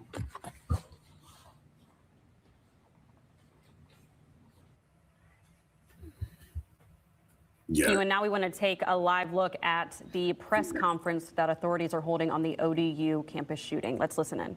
Here today. I am Garrett Shelton. We didn't need to watch that. All right, let's see if there's anything more going on in Beirut. We'll let that play for a minute and see if there's anything happening. Yeah, get rid of the chat. We don't need that. Maybe different people there, but it was a Jewish temple. But if it wasn't a Jewish temple, like I said, if it was just a bunch of average white people, studying in, an average university's library or something, would they make it a point to say that it was all white people, or, Detroit Motorcycle Club said there's summer cottages out that way, and weekend rides hang out at the beach.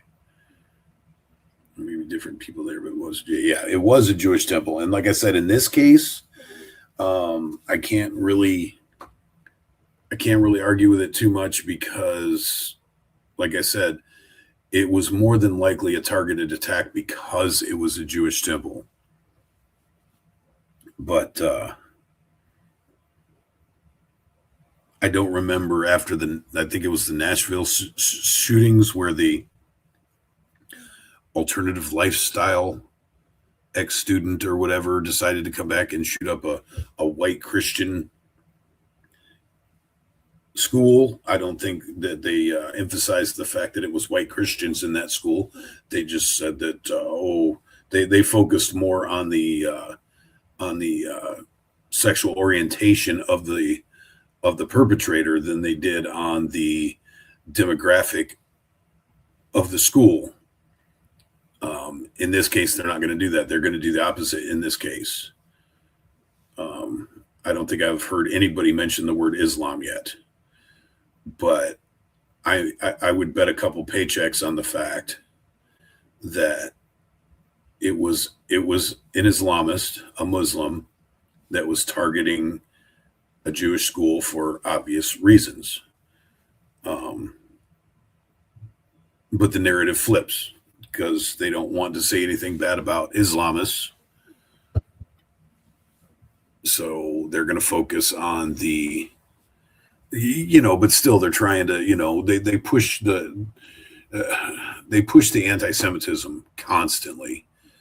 So, and I don't like anti-Semitism, but I think it gets carried away to the point where if you disagree with Israel, then you're an anti-Semite.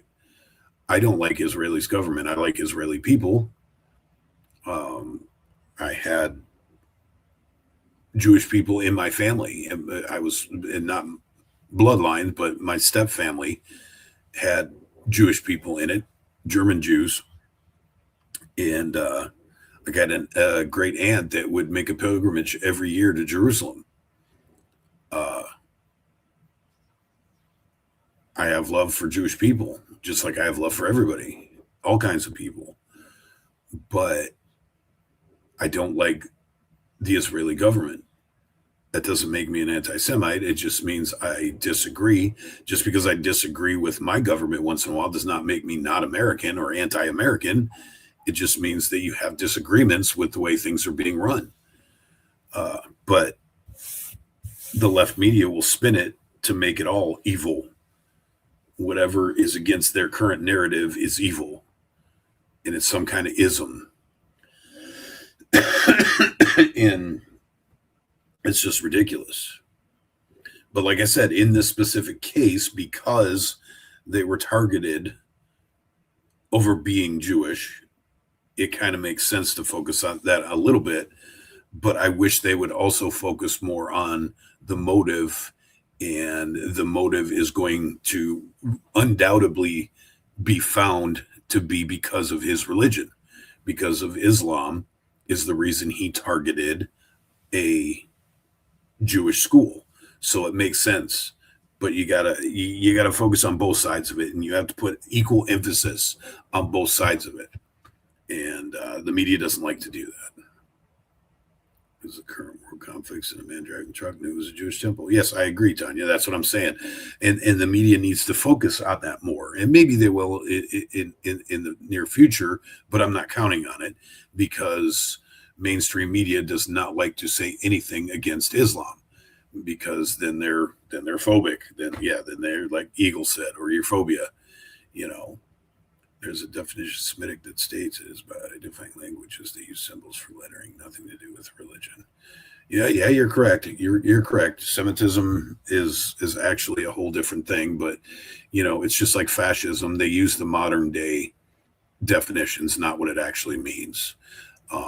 Not very many people on either side of the political aisle know what fascism actually is, but everybody uses the modern day definition of it. So it makes sense to everybody, but 9 out of 10 people out there using the word fascism are using it incorrectly. And that annoys the crap out of me. But what can you do? Because like I said, nowadays words mean different things. And we have a whole different, we don't use the Webster's or Merriam's dictionary. We use the Urban Dictionary now, which is, but what do you expect from a world that says you can have your truth? I got into a fight with somebody about this the other day. There's no such thing as your truth. There is truth or untruth.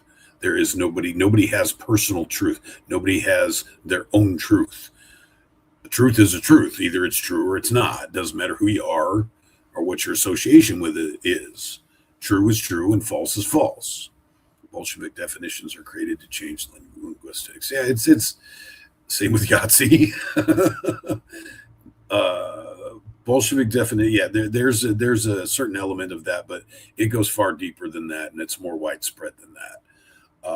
But when it comes to the Jewish people and migrations and things of that sort, the Bolshevik movement did influence that quite a bit. So I'm not arguing with you, but I'm saying there's a lot more to it than just that. And there are other examples as well. But when we're talking about the Jews, the Bolshevik Revolution had a lot to do with where it is now and how we look at it in the linguistics of it. You're absolutely correct. All right, let's I'm not going to see any booms on this. Anybody else have a topic they'd like me to look up? I'd like you guys to participate a little bit. Oh my goodness. I just yawned out of nowhere. Well, you guys also have to understand it's 5:35, so it's about 3:00 in the morning for me right now. My schedule changes a couple times a week, but for the most part, I should be sleeping right now. But I've had a lot of things happen today that have made me not been able to sleep very well. So I'm doing this instead. To not very many people. I really wish I had more people in here, but it's the middle of the day. There's a lot of people are just getting off of work too still. And I don't know if I can advertise this any better than I do. I thank you, Ed, for sharing it. That helps. But yeah, it would be nice to see 30, 40 people in here, but maybe if I do one later tonight or something. It's just weird. I have the house to myself right now, basically. I have the room to myself. My wife is not here right now, so I try to do it at times where I'm not going to bug her. I don't want to make her sit here and listen to me do a live stream. I already drive her crazy with taking over the TVs. So I try to think about her a little bit and not put her through too much. I might beg Angry to co-host. When are you planning on going live, Bill? Because I'm already live, buddy. But I'm not getting a whole lot of viewers. Maybe we can, if depending on what time, maybe we can all head over to yours. I'm just trying to boost my numbers a little bit before then.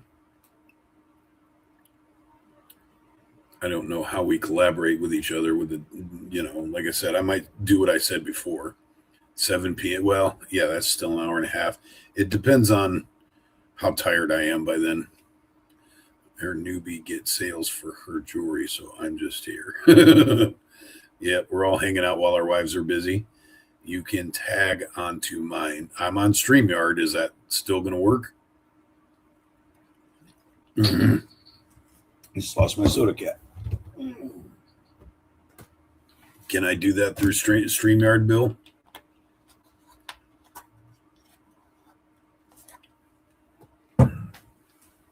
Yeah, it works perfect. Okay, well, when you go live, we'll try to work that out. Your wife seems to be quite reasonable and supportive to your efforts.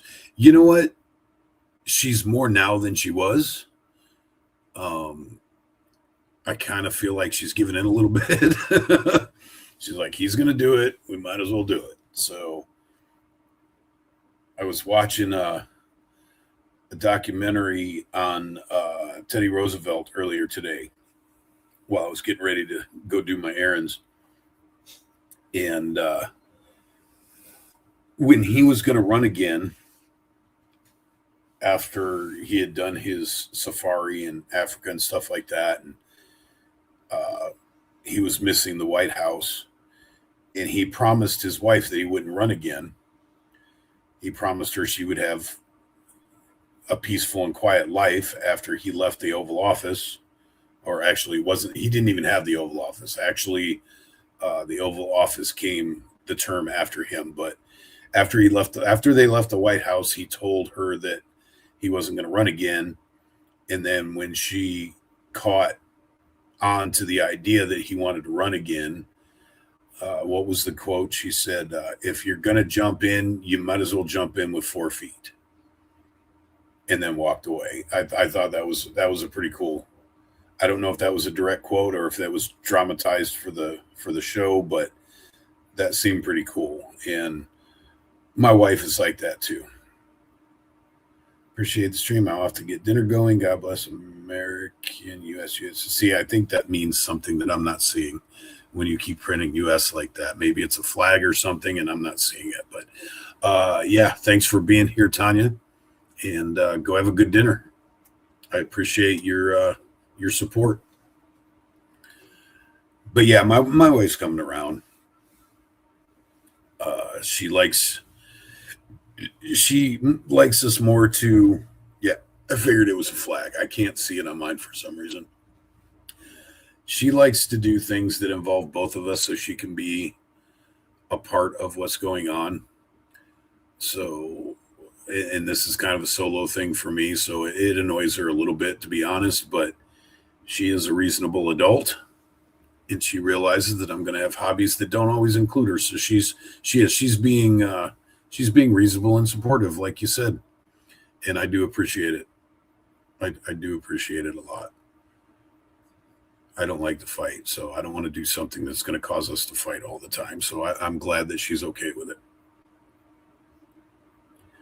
She's very patriotic as well, so that helps. We got engaged on Flag Day, on Donald Trump's birthday, and we were married on the 4th of July. So, and those were on purpose. We're pretty patriotic. We had a red, white, and blue, very patriotic wedding. Lots of stars and stripes all over. Our favorite wedding pictures in front of a giant flag that's hanging on our gate. So I think it's important for those of us that are patriotic activists to be with like-minded people. I see these couples that don't agree politically or don't agree religiously, and it just seems to be a point of contention throughout their whole marriage, and I don't really quite understand.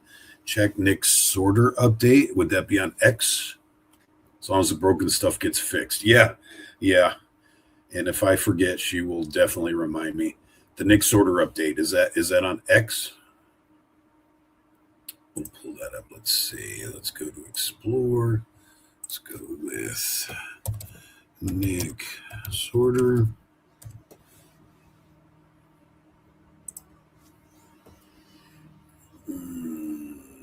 There's 5 hours. There's 11 minutes.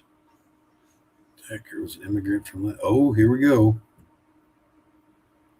DHS confirms a Michigan synagogue attacker was an immigrant from Lebanon. Ayman Mohammed Ghazali.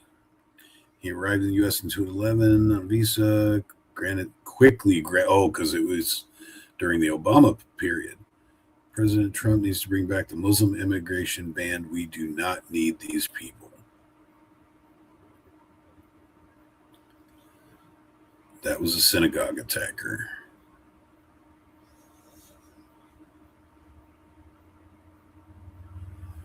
In Old Dominion, it says the ROTC students ended the threat of the Muslim assailant. That's pretty cool. Being once enrolled in ROTC myself, that kind of makes me feel good. But yeah, there's the Nick's order update. Oh, I don't have it on the screen. Hang on. I got to get rid of this.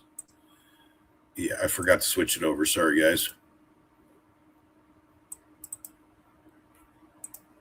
Now you guys can see it. Now you guys can see what I'm looking at.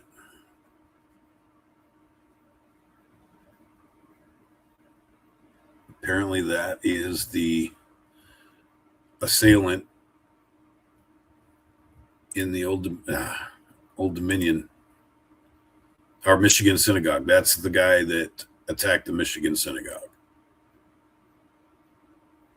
When I do that, can you guys see my cursor on this screen? When I do that, I'm circling his face. And there's a... Oh, actually, there's sound to it. Let me play that. We're told it's an active shooter. We can or could see, this is earlier video of smoke coming from the synagogue.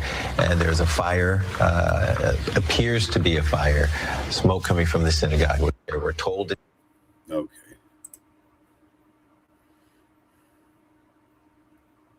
Okay, that's good to know that when I'm on the screen that I'm sharing, you guys can see my cursor.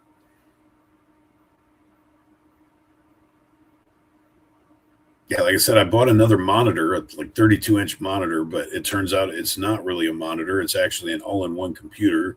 And I didn't realize that when I bought it because I got it secondhand from a thrift store. And then I got it home and it didn't work. So I'm still doing everything on one laptop. So I'm going to have to fix that because it's a lot easier when you have two screens. So you don't have to switch back and forth. And I can look things up on another screen without you guys seeing it and have it ready to go. So I'm working on that.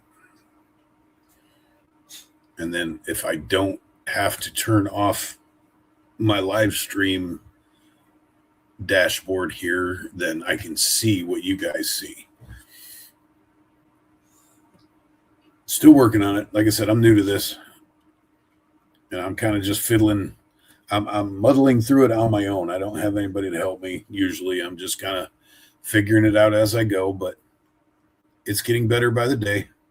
Every time I do one of these, it's a little better than the one before. I'm down to 3 people now. Goodness gracious. How do I fix that? How do I get more viewers in here? Got to do something more controversial. I need to do a Mr. Bill dance. Let's see. We got more Beirut or what Al Jazeera is doing. Middle East escalation. Let's see what that does. Oh, this has got multi-screens. This is better to watch. All right, what is happening?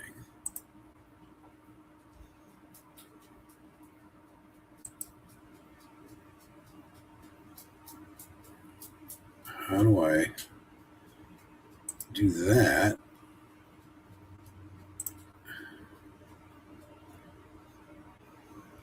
Look at that.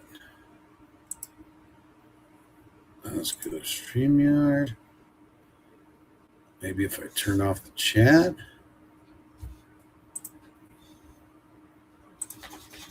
Nope, that didn't help. I don't know how to make this. There we go. Okay, now I got it. It was being difficult. Look at that. Now we have multiple screens. Telling the truth is what matters. I always tell the truth. I don't have the energy to lie. Lying takes too much work. My wife has 3K followers on TikTok. I don't even have a TikTok. I can't stand TikTok. 5 to 10 people on her lives. Yeah, I can't stand TikTok. I had it on my phone for a minute just to get clips and stuff and whatnot, and it just drove me so nuts that I got rid of it after about a week. Ask Tommy or Shane to shout you out. Well, they do when I'm down there. And I think that's half the problem is I haven't been down to ice in a couple of weeks, so I've kind of become audiences are finicky and you can become irrelevant in a hurry. But I think if I go down there Saturday night, it'll catch people's attention again. But it's also a timing thing. This is a weird time for me. People aren't used to me being on. When I'm on at 2 o'clock in the morning, I'll have 40 people sometimes at 2 o'clock in the morning. Would you please go lay down, buddy? Come on, go lay down. I know you're spoiled rotten, but you got to go lay down. You got to go lay down. Yeah. You may take this off for a minute so you can dry underneath of it. Stay still. Stay still. Let me take this off. There you go. Is that better? Is that better for a while? There. And you'll get that all dried off and clean. Oh, does that feel good? Yeah. You got no collar. That's a new scratch spot, huh? Maybe I should put my animals on the screen more. All right. Now go lay down. You're annoying. You're ridiculous. Give me a kiss. Give me a kiss. Oh, thank you. All right. Now go lay down. Go on. Go lay down. Go lay down. Oh. If I'm in the bedroom, the dog wants my attention. He wants me to lay down on the bed. So, oh shit. He wants me to lay down on the bed so he can lay down next to me. I wish I could, but 5 a.m. Florida time is early. Different time zones have us awake at odd hours. Yeah, and the fact that I work nights. So go, lay down, please. Just because I was talking about you doesn't mean you need to be over here. Yeah, and that's the thing about the internet too, which is funny because you get people from all over the place and they see things different ways and different times and different point of views. And sometimes you try to explain something to them. Like I'll get into a conversation with some locals and we'll be talking about Oregon stuff for a while. And those of you who aren't from Oregon will have no idea what we're talking about. And then I'm like, oh, I forgot that not everybody is local. So I have to go back to a conversation that includes everybody. But that's part of being on the internet. Different times this week. Would you go lay down, please? Every time I stretch out, my dog sees my hand hanging and thinks I need to pet him. Oh. Yeah, I had one night. I was streaming down at ICE, and I had a viewer from Scotland that was in my comment section in my chat. That just blew my head up pretty good. I thought that was pretty cool, though. I know too much about Portland now. Yeah, and you don't even live in Portland, right? There's a whole lot more to it. I got to admit, there's a whole lot more to it than what you guys see on because of this ICE stuff. Portland does have some cool shit, some cool areas. Like I said, I moved out here 30 years ago and haven't left. So obviously there's things out here to like. Portland can be cool. The last 5 years have been rough on Portland. People pop in to let you know what's up where they are. And I like that. I like hearing about all other places in the country. But yeah, Portland has done itself in over the last 5 years. It used to be a way, way cooler place to live. But they've just been running themselves into the ground, and mostly with what they allow to happen.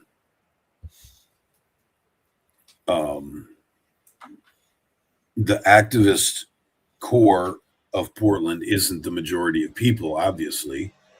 There's like 2.5 million people in Portland or something like that in the Portland metro area, probably more. Probably if you counted everything, in the whole what actually is considered more Portland metros, probably closer to like 3.5 to 4 million all told. And then if you include Salem, go lay down. Tired of having to tell you. And even on good days when they have a couple thousand people marching in the street, that's like what, 0.1% of the population. There's a lot of cool people actually in Oregon and in the Portland area, but they allow these lefties and these radicals to run amok in the city, and that's the attention they get, and then it just perpetuates. It's an endless cycle. Go lay down. Oh my goodness, dog, please. I'm starting to get frustrated. So it's a perpetual cycle. You let the lefties run around, so the lefties run around more, then you have to let them run around more, and it's just and then it just snowballs bigger and bigger and bigger until you have the summer of love, which I have a strange feeling we're in for another one this year. I think we're going to have Summer of Love 2.0 this year, which is really going to. Oh, give me a second. I forgot I moved his bed. That's what the problem is. Do you want your bed, Bubby? You move this stuff so you can have your bed. I put all this stuff away and you can't lay in your bed. And I keep telling you to lay in your bed. What a bad dog daddy I am. There you go, Bubby. There you go. And here's your toy. There's your toy. No, go lay in your bed now. I just fixed it so you can lay in there. Now you're okay. Daddy forgot he moved it to clean. I'm sorry. That was my fault. Yeah, I moved my dog's bed so I could clean, and then I forgot I did it. Oh, the wife's home. Oh, excuse me. But yeah, there's still so much cool left to see in Portland. It's just they gotta get back from self-imploding. But if you get outside of Portland, Oregon is absolutely beautiful. What is that? I don't know if you guys heard that. That was weird. I wonder if that's on the other stream. Just heard some weird noises. Some weird alert thingy of some sort.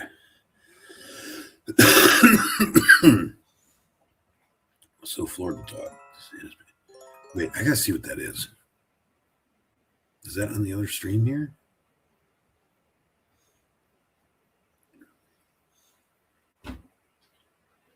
I don't know what that is. Oh well. DeSantis beat Gilliam in 2018. Gilliam was indicted on 21 felony counts of fraud. Thank God Florida chose right versus left. Yeah. I see that a lot too. Oh, why is it doing that? That's got to be on their stream somehow. That's really weird. I wonder if I mute that. Let's see if it still does it after I mute it. So that was a really weird sound. I don't know if you guys heard those alert sounds or not, but yeah, we see that a lot. Defeated politicians, usually on the left. Every once in a while, it's on the right too, and we have to own that. But usually, it's on the left that they. I hear it on other streams. It's that stream. Yeah, I think so too, because I'm not hearing it now when I muted that stream. Once they're defeated, then all the skeletons seem to immediately pop out of their closet. And it's almost like the media is like, look, this is why they didn't win. This is why they didn't win. Yada, yada, yada. So what are you saying? You believe in karma? I don't know what they're saying, but yeah, you see that a lot, unfortunately, that shiesty people and get exposed. But the media wasn't going to tell you. You know the media knew about it in the first place. They're just not going to tell you while their candidate's running. But then when the candidate gets defeated, they're like, oh, by the way, they're shiesty too. It's really kind of dumb. The way the media is just, they don't even hide their bias. They don't even try to pretend like they're not doing it. They just blatantly,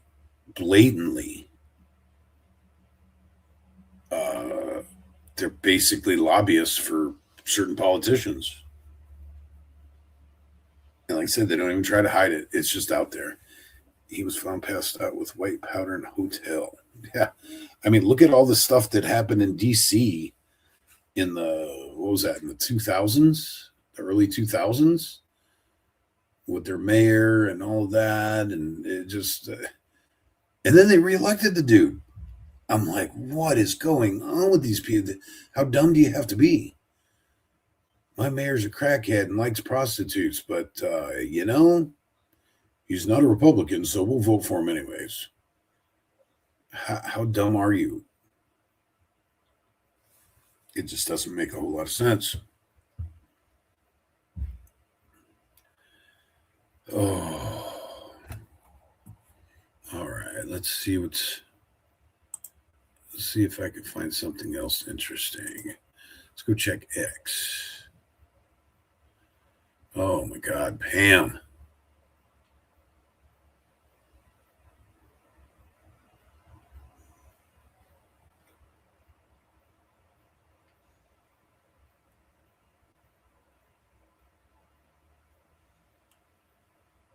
Pam is such a liar.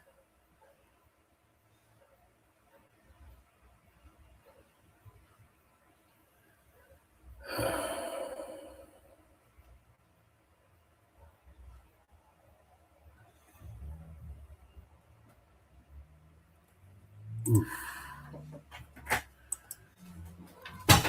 Hey, babe.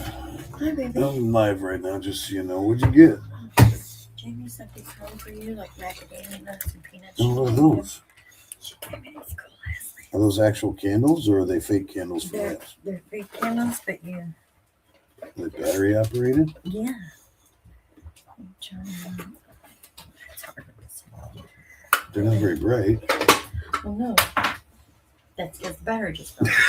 Yeah, they're not going to be bright when the batteries are on the floor. Look at the DA in Virginia. Is that like current? I don't know anything about the DA in Virginia. I know our DA is ridiculous. Why are you throwing them there? That's fine. Okay, that's fine. Oh. Are you all done with your stuff over there? Yeah. Okay. Does that mean you're gonna make dinner? Yes. I don't know what you're planning. If you're gonna plan on making something for everybody, but if not, I could just eat my wings. But if you're gonna make something for everybody, I'm good. Oh, are you gonna do enchilada thingies? Yeah. Okay. You don't want enchiladas? I don't know if I should. Oh, they're not spicy. Okay, I'll try them because it sounds good. I like your enchiladas. So, but if I can't eat them, if I decide for some reason I can't, then I'll eat the wings from yesterday. So this thing that I bought, it doesn't work. And it's not a monitor, it's an actual computer. Oh, full on. It's an all-in-one computer, I found out. And apparently they only last like 3 to 5 years. So that's probably why it got donated. Well, they're supposed to test that and then they charged you $15 for it. Yeah, I'm a little bit, I mean, yeah, I don't know. I might be able to fix it. I'll look at videos later and see if I can fix it. Because it gets power to it. It just doesn't do anything. It's like the black screen of death or something. I don't know. Yeah. Oh, it's okay. But there's videos about it online, so I'll try to fix it later. What the hell? I brought home a baby. You did not. It's not real. It looked real, though, when it was all cuddled up in your hand. Oh, you're going to drive him nuts with that. Watch, Asia already smelled it. It's that catnip in it. You get down. It's a baby. You smell a baby. Baby. You'd be nice. Oh. Yeah, I'm still here, guys. What is he doing? My cat's about to attack a toy. Get down. You go fast. You guys want to watch my cat attack a fake bird? I think you can see it.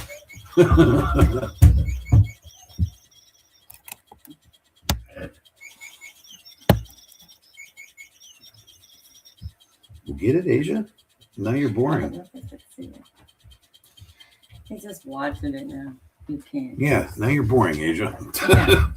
It was about to be a cool thing until I wanted to show everybody, and then it's not cool anymore. That's how that works. All right. So what about the DA in Virginia, Eagle? What do I not know? Go lay down now, please. Is this like a new thing or has this been going on for a while? Because I don't know anything about the DA in Virginia. But is there a coincidence that we have a wacky DA in Virginia and we just had Old Dominion shot up in Virginia? Is that a coincidence? Speakeasy open panel purge. I should get on one of these days. Oh. All right, nothing going on Middle East. So let's see. I checked X, and there's nothing I really want to focus on X. Let's see what else we got going on. We can watch the entire MCU timeline. Live Middle East real-time cameras. Let's try that one, see if that one's... Wow, that's a lot of cameras. Not very good cameras, though. All right, let's go to home. See what we got going on. Anti-ice riders arrested in Vermont. Hey, it's Arturo's got some stuff going on. We got Jeff Mack.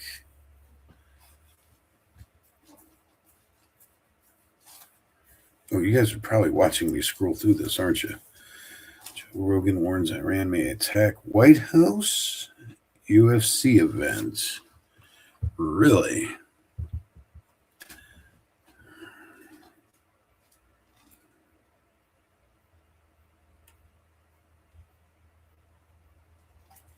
I hope I can show you that. What are you doing? That's mommy's purse. It's not a toy. What are you doing, weirdo? That was an hour ago. Middle East live feed. Oh, that's a lot of cameras. Tehran and Total Tanners. That's not live. Yeah, it says it's live.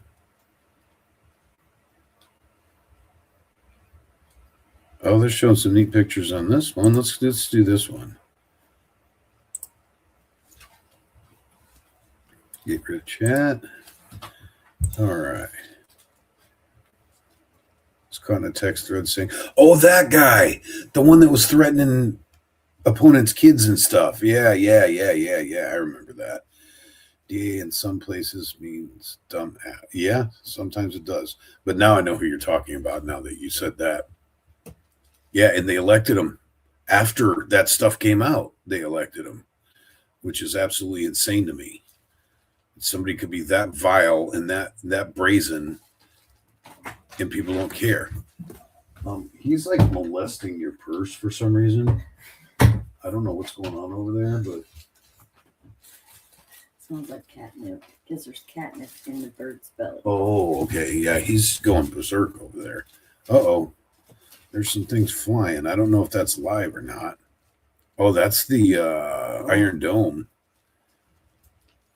Yeah, look at that. That's cool. It's not cool that they're getting bombed, but it's cool that the Iron Dome is stopping it. Oh, that's in Tehran, though. So they're stopping it, too. They must have an Iron Dome as well.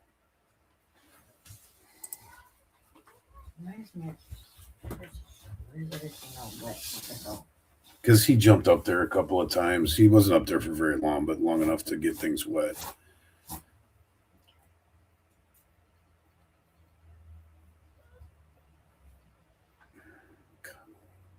Wow, that's insane to watch.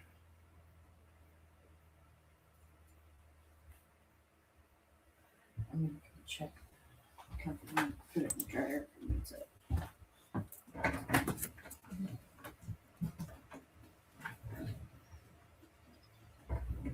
Ramallah, that must be Iran too, I think. Ramallah.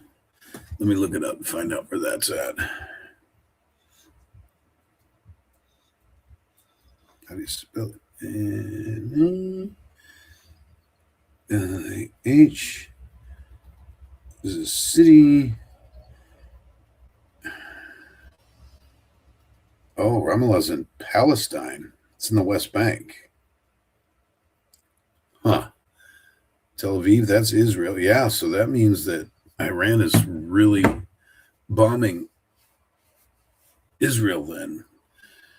See, the thing is they there's so much clickbait going on out there, and they're like, oh, Iran just kicked the living crap out of Israel and this and that and this and that. And then you turn on the live feeds and you see nothing. And it's like, well, who do you believe? It makes it hard to decipher what the truth is and what is just propaganda and fake news, misinformation, whatever you want to call it. But that's actually above Tel Aviv. But I don't, what I think is happening, and I can't prove this, but I think Iran is trying to attack Israel, but not very successfully. I think Israel's defenses are too much, and Israel's not penetrating. I mean, Iran is not penetrating into Israel, so they're trying, but not getting very far. As I don't see any smoke or fire or anything like that, like anything actually hit. I think the Iron Dome in Israel is doing its job very well.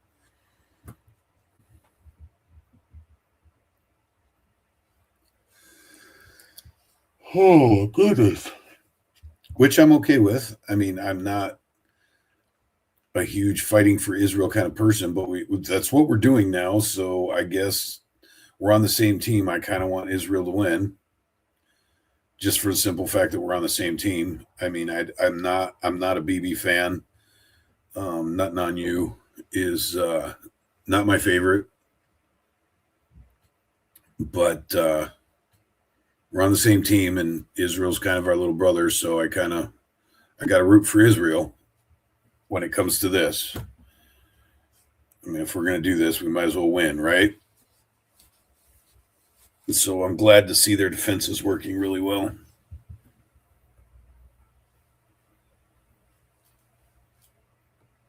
Those smoke trails are freaking insane to look at. That looks wicked.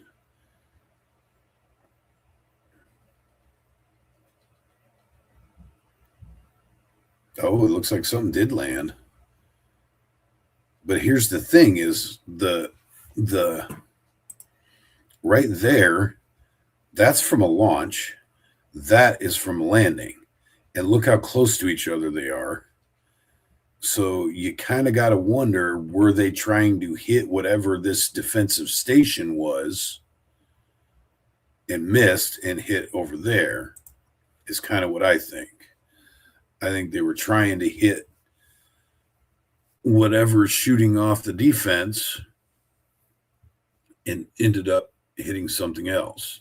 Oh, and somebody right there is sending Morse code. See, that's a light.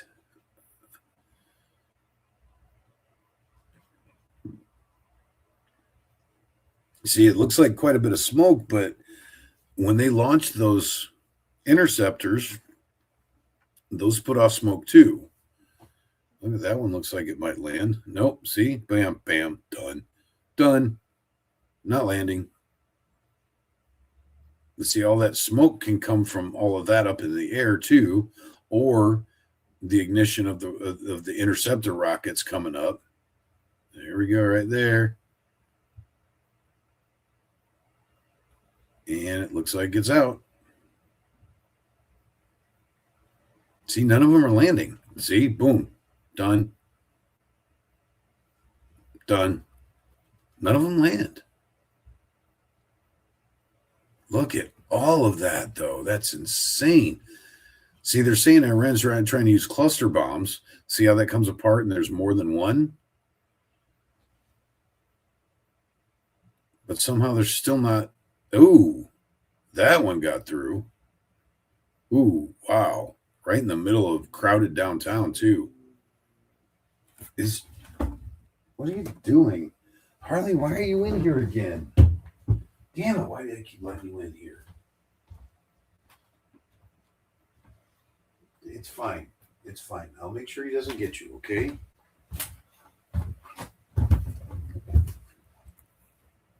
But what's interesting to me, we're watching another one right there. Look at that. That's a piece. That's going to hit somewhere. See, that's the cluster bomb thing, because they'll hit the major. Is it going to, are we going to see it? Yeah, you couldn't see it. It was behind that building. But when they split up like that, and then the interceptor probably only hits the main thing. Where are we going here? Sometimes it seems like just a big light show with self-imploding devices. Yeah, right? Like a fireworks show. But the thing that gets me about what we're watching right now is Israel has been very, very tight on video. Israel actually has some kind of law that you're not allowed to show impacts, because they say that they don't want the opponent, in this case Iran, to watch this footage and figure out where they missed, how close they came, what kind of targets got hit, or whatever. So they actually have some kind of law that you're not supposed to show this. You're not supposed to show directly the attacks and where they're landing. Ooh, that one's coming quick.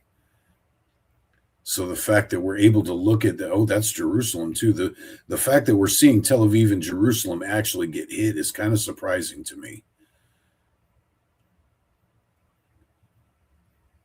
But yeah, Nicholas, I get it. Sometimes it just seems like a weird fireworks show, right? But the thing is there's so much AI going around and so many conflicting reports that sometimes it's really hard to tell what's real and what's not. If we're watching what's actually happening, if we're watching some propaganda, it's kind of hard to tell. You kind of look at everything a little cynically with a certain degree of cynicism, and you don't know. You can't really believe anything 100%. Because there's so much BS running around. Create fear in a false way. Yeah, I 100% agree. Because I'm trying to figure out for the last few days, I've been trying to figure out how we've been bombing them so much, but they haven't been bombing back. How does that even work? Because they're not that far. And Iran may be weakened. It may not be the big schoolyard bully that everybody thought it was, but it's got the capability of doing some damage on major Israeli cities. So why haven't we seen more of it? Israel's already shown dishonesty in a number of ways. Yeah, and that's a legitimate. What I just told you is a legitimate thing. They try to control the media. They try to control what's shown in the media so that, like I said, their excuse is because of their defense. But my thought is more, we don't want to show us not winning. We don't want to show us getting stricken, the strikes coming against us, because that makes us look like we're not in total control. And Israel is all about control. That's what all this is about, is Israel wants to control the Middle East. And they want to use us to, what's the word I'm looking for? They want us to enable that happening. They want for us to facilitate that. That's the word I'm looking for. They want to control the Middle East, and they want the United States to facilitate that goal. So, like I said, I am not a fan of Bibi. I think he needs a regime. Oh, I think Bibi needs a regime change. I don't know. If I can't stop yawning, I'm gonna have to cut this so I can go to sleep.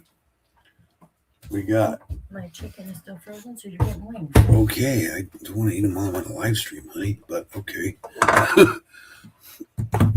My wife just gave me dinner, so you guys will have to watch me eat, the whole 3 of you that are watching. 5 now. I got 5 whole people, honey. How about that? Woo woo.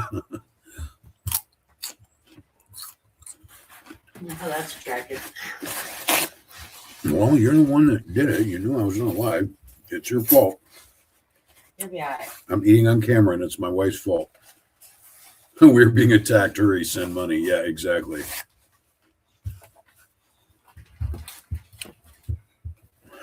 I'll probably get dinged for anti-Semitism, but my view is Israel really knows how to play the victim card, and they have for a lot of years, for decades.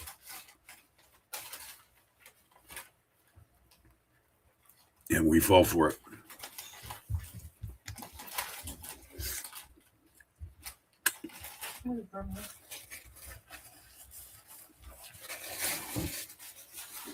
Where's that at? Somebody got bombed. What? I'm talking to a computer, honey. Oh. I'm talking to random people on the internet. Oh. With my mouth full.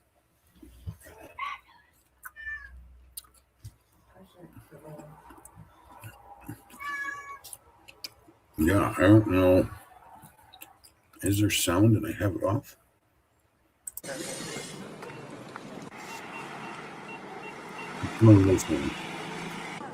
Maybe it'll tell us where we're at.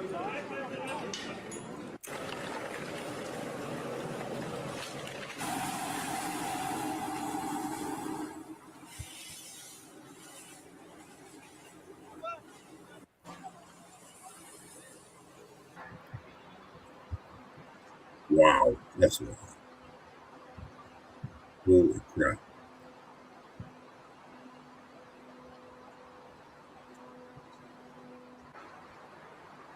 You guys go. Leave me alone. I'm eating at a desk. You need to leave me alone. Go.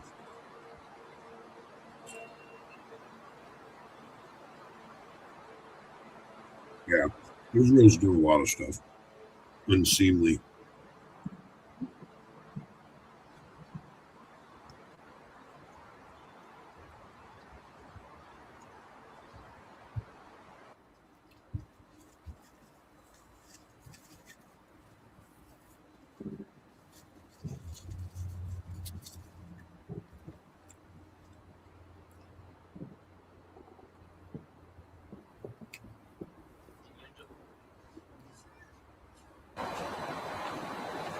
That's crazy. That's a lot going on over your head. And my thing is, even if they're intercepting missiles and stuff like that and blowing them up, isn't there still shrapnel that comes down? It can't be totally clean. There's got to still be stuff falling on the city.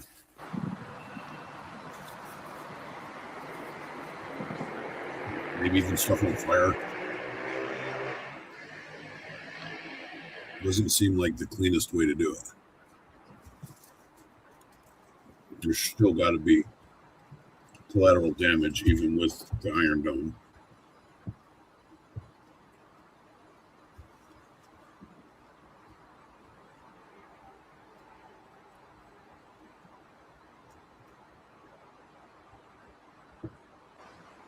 But I'm kind of sick and twisted and think it's fun to watch.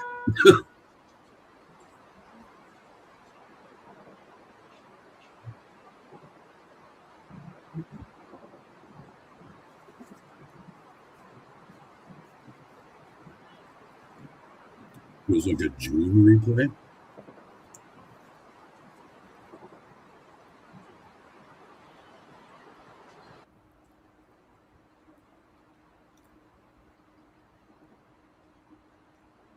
It was a lot. It's all over the damn place.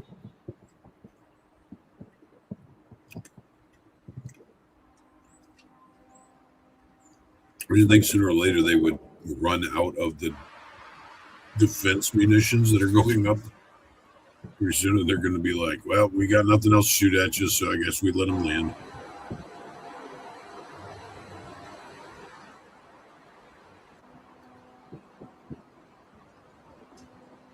But they're not going to run out of anything when America pays for it.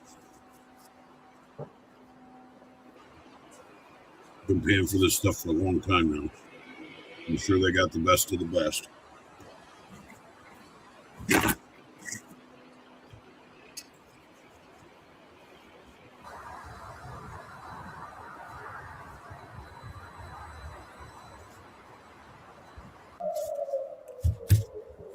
Oh, sirens. Sirens.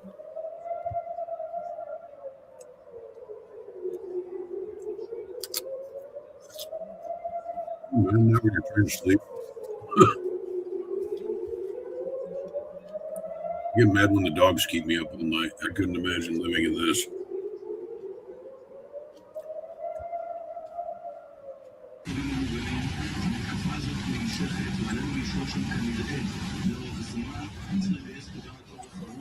Whoop.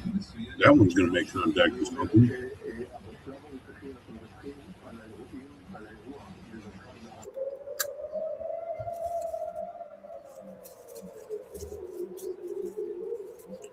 Wait, did that just totally miss that one?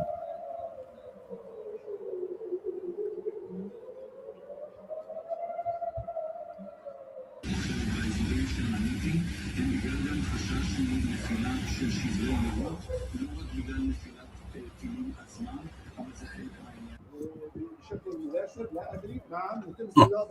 Yeah, I believe it, Nicholas. Espionage. They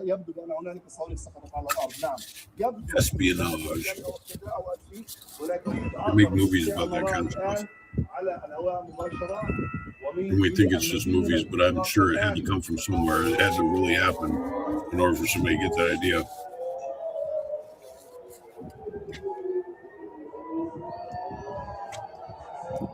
هذه كلها صواريخ باليستيه او صواريخ كبيره يتم اطلاقها من قبل الايرانيين قريبه جدا على مدينه القدس.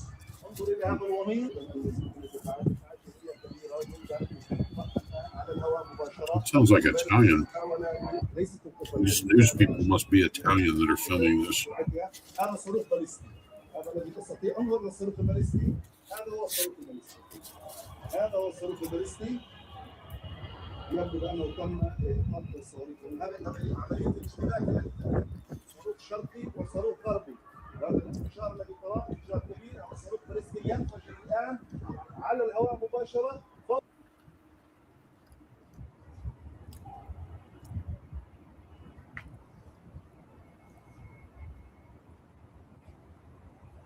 I don't understand why it looks like they explode in midair, but there's nothing hitting them. It's really weird. Kind of sus.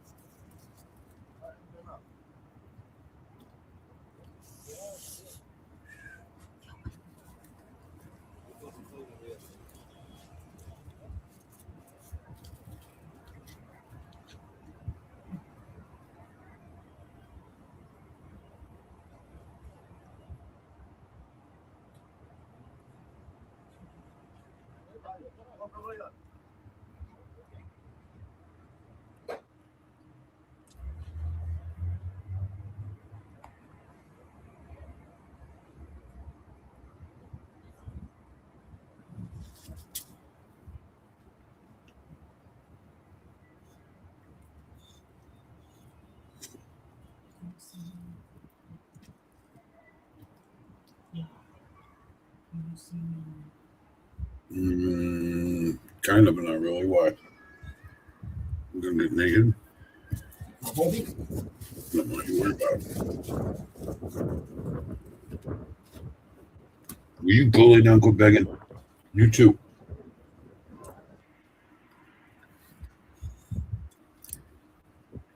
Go.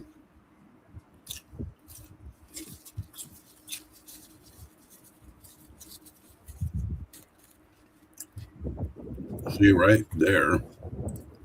They could hit those and get rid of those. Those are like Muslim towers. They can get rid of those.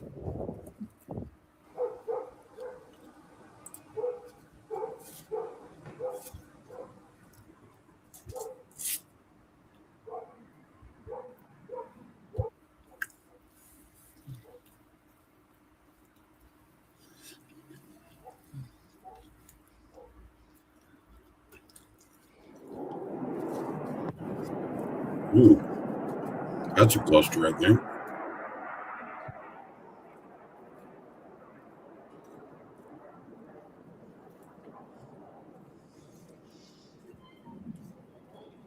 Oh, that looks like something got hit there, but I'm not sure which town that is.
Go lay down.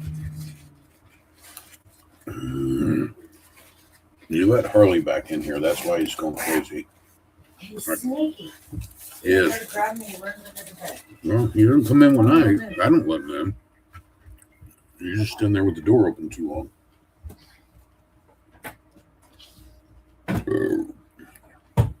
He doesn't want to go outside, which is weird. I had both those windows wide open for over an hour, and he never tried to go outside. He's a puss. I don't know. He's all domesticated now. Mm-hmm.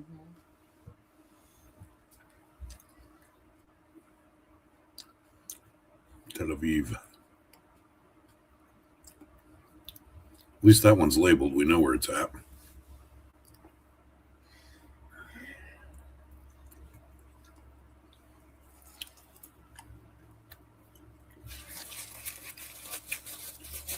Yeah, that's the thing. It's not live, so we don't know what time this was or when it was filmed.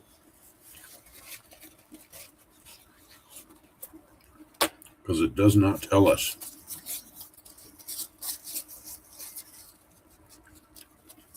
It's definitely sped up. Look how fast that ticker's going across. That's definitely like 1.5 to 2 speed.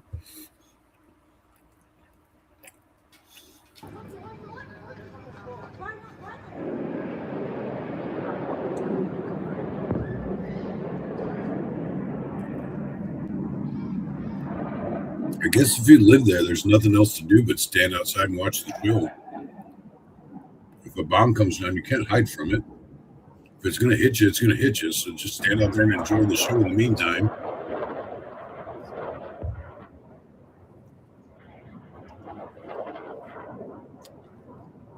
That's craziness. Ooh, something came down. Yeah, that hit. Ooh, that hit too. And that's in Tel Aviv. So Israel is taking something. Nope, that hit. It kind of feels like it was the same video of the same incident.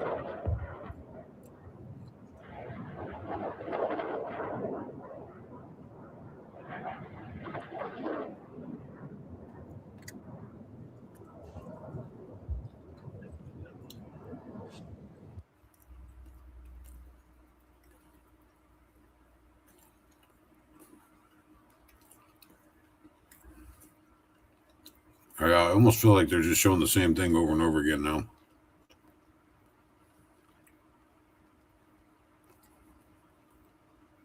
Oh. See, they're trying to hit the defense systems is what they're doing.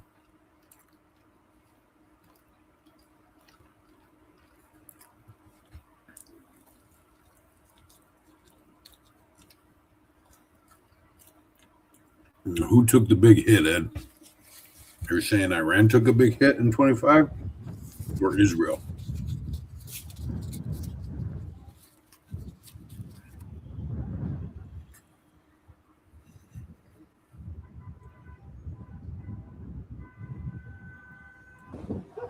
Yeah, see, that's what I was saying earlier, Nicholas. Is they don't want to show what's really happening. Ooh, that was a good hit. That's what I'm wondering with that wall in place. Are we actually seeing reality right now?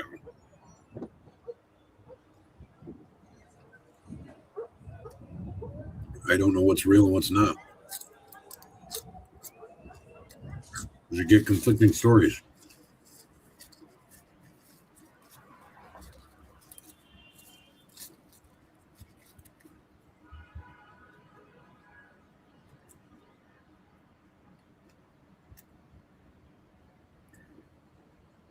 And the stories change depending on who the media wants you to think is the good guy.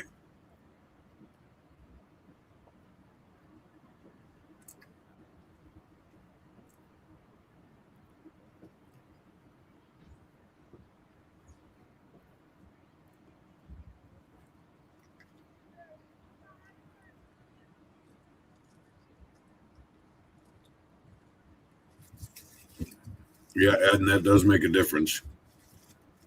Because I don't think India likes Iran at all.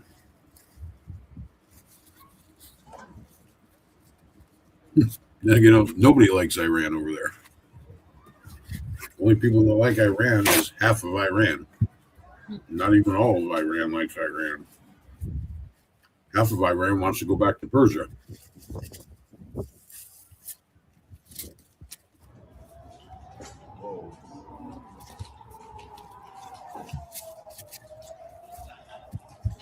Those are some beastly palm trees, though.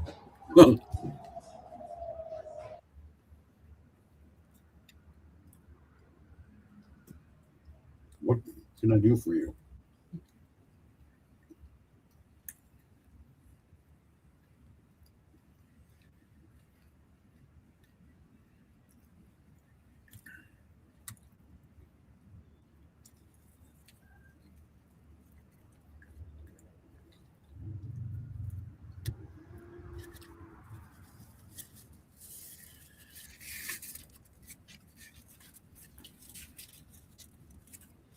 Yes, true enough, Nicholas.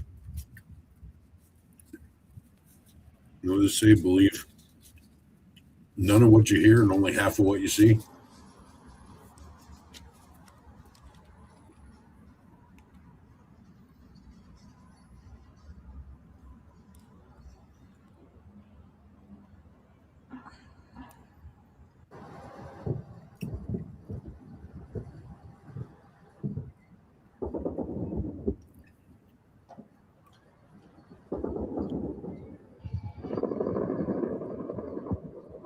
Wow, that's kind of cool. Man.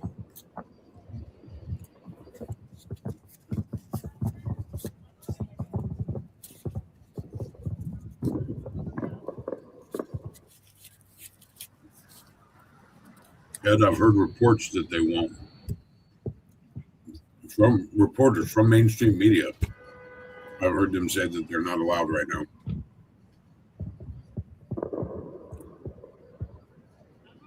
And if you watch the Associated Press feed, whenever you think there is an attack in Israel, the camera will turn away from wherever you think the attack is. They'll show it all in Lebanon, in Beirut, but they won't show any hits in Israel because Israel won't let them. It's actually against the law right now.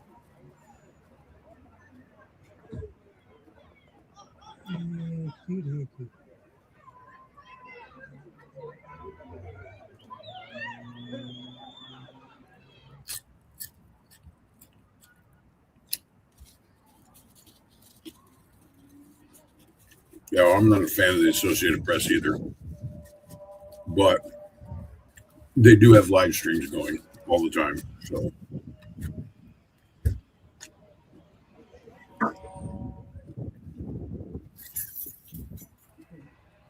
what are you doing? Okay.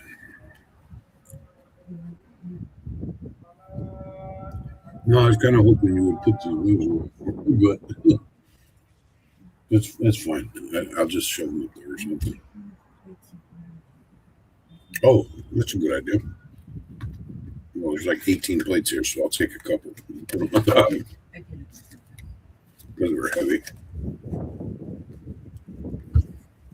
Ooh. Hide it up there from asshole.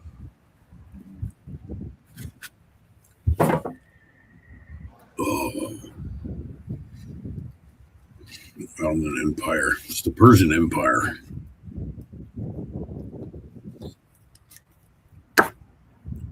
They were Persian until the 40s, I think it was, when the new Shah came in and decided that they wanted to change things up, look more modern. They wanted to get away from the Persian ideals and went with Iran, which was basically a in-house slang term until the Shah decided that everybody else should call them Iran now. He actually sent out a memo to all the different countries, news outlets, and everything, saying from now on, we'll be called Iran. Because we had, I don't know if you saw the street dancing celebration we had over the weekend here in Portland, but a lot of those Iranians were flying the old school lion and crest Persian flag because that's what they want to go back to.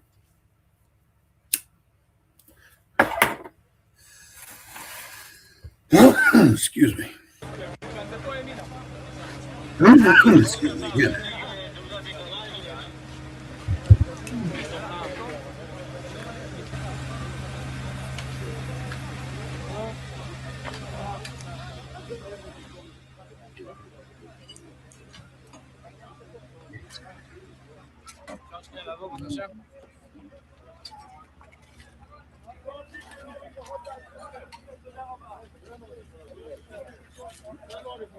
We're here in a demolition site in the middle of Ramat Gan, a civilian area that was attacked by the Iranian regime and destroyed a lot of buildings and hurt innocent civilians who were sitting in the houses, eating their Shabbat meals, and suddenly a missile hit their house, and some of them were injured, some of them are trapped, and we are here to rescue them and take them out.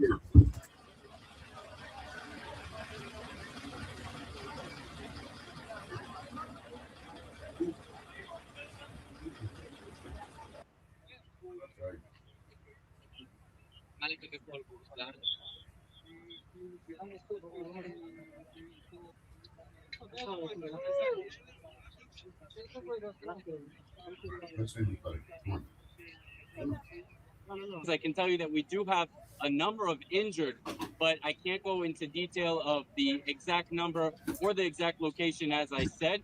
What I can also tell you, though, is that the Israel Police Bomb Disposal Units are here on this site and multiple other sites. They're some of the best in the world. We're doing everything possible to ensure the safety of the public. We just ask for the public's cooperation. Do your part. Your responsibility can save your life and other lives as well.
Well, that says it's in Israel. So they did get hit pretty hard somewhere.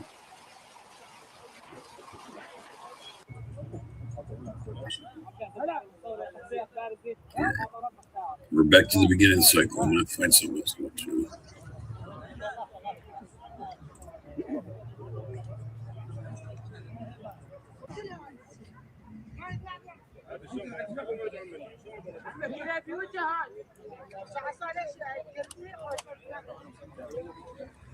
Go back to live feed of Beirut.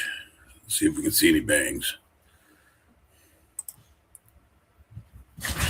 What the hell? Damn cat.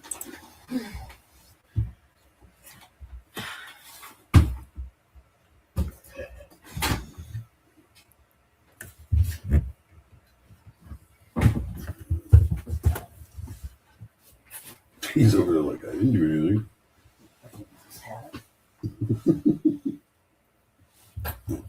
The only reason you'd be up there is because you want somewhere to go faster. You need to go outside.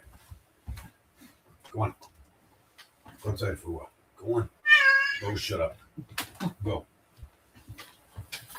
Can I use your new foot blanket to cover up? Sure, where's yours? The baby's got it. Quit giving your shit to them. His monkey got it over here and she was washing it and leaving it empty. They should take care of their own shit. Stop using ours.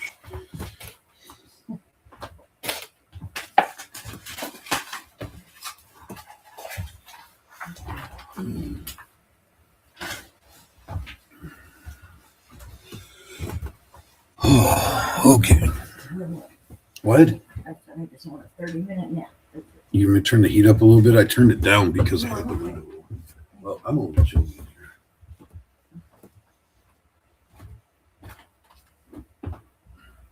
You made me pull your bed out and I use it.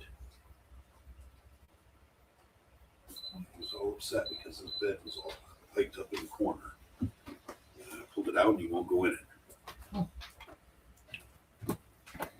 All right, let's see what we got going on. Still got 4 people. The only people I see are Ed and Nick. The other 2 may just have it on in the background. I don't know, guys. I may end this pretty soon anyways because I think I might need a nap. And nobody wants to watch me sleep.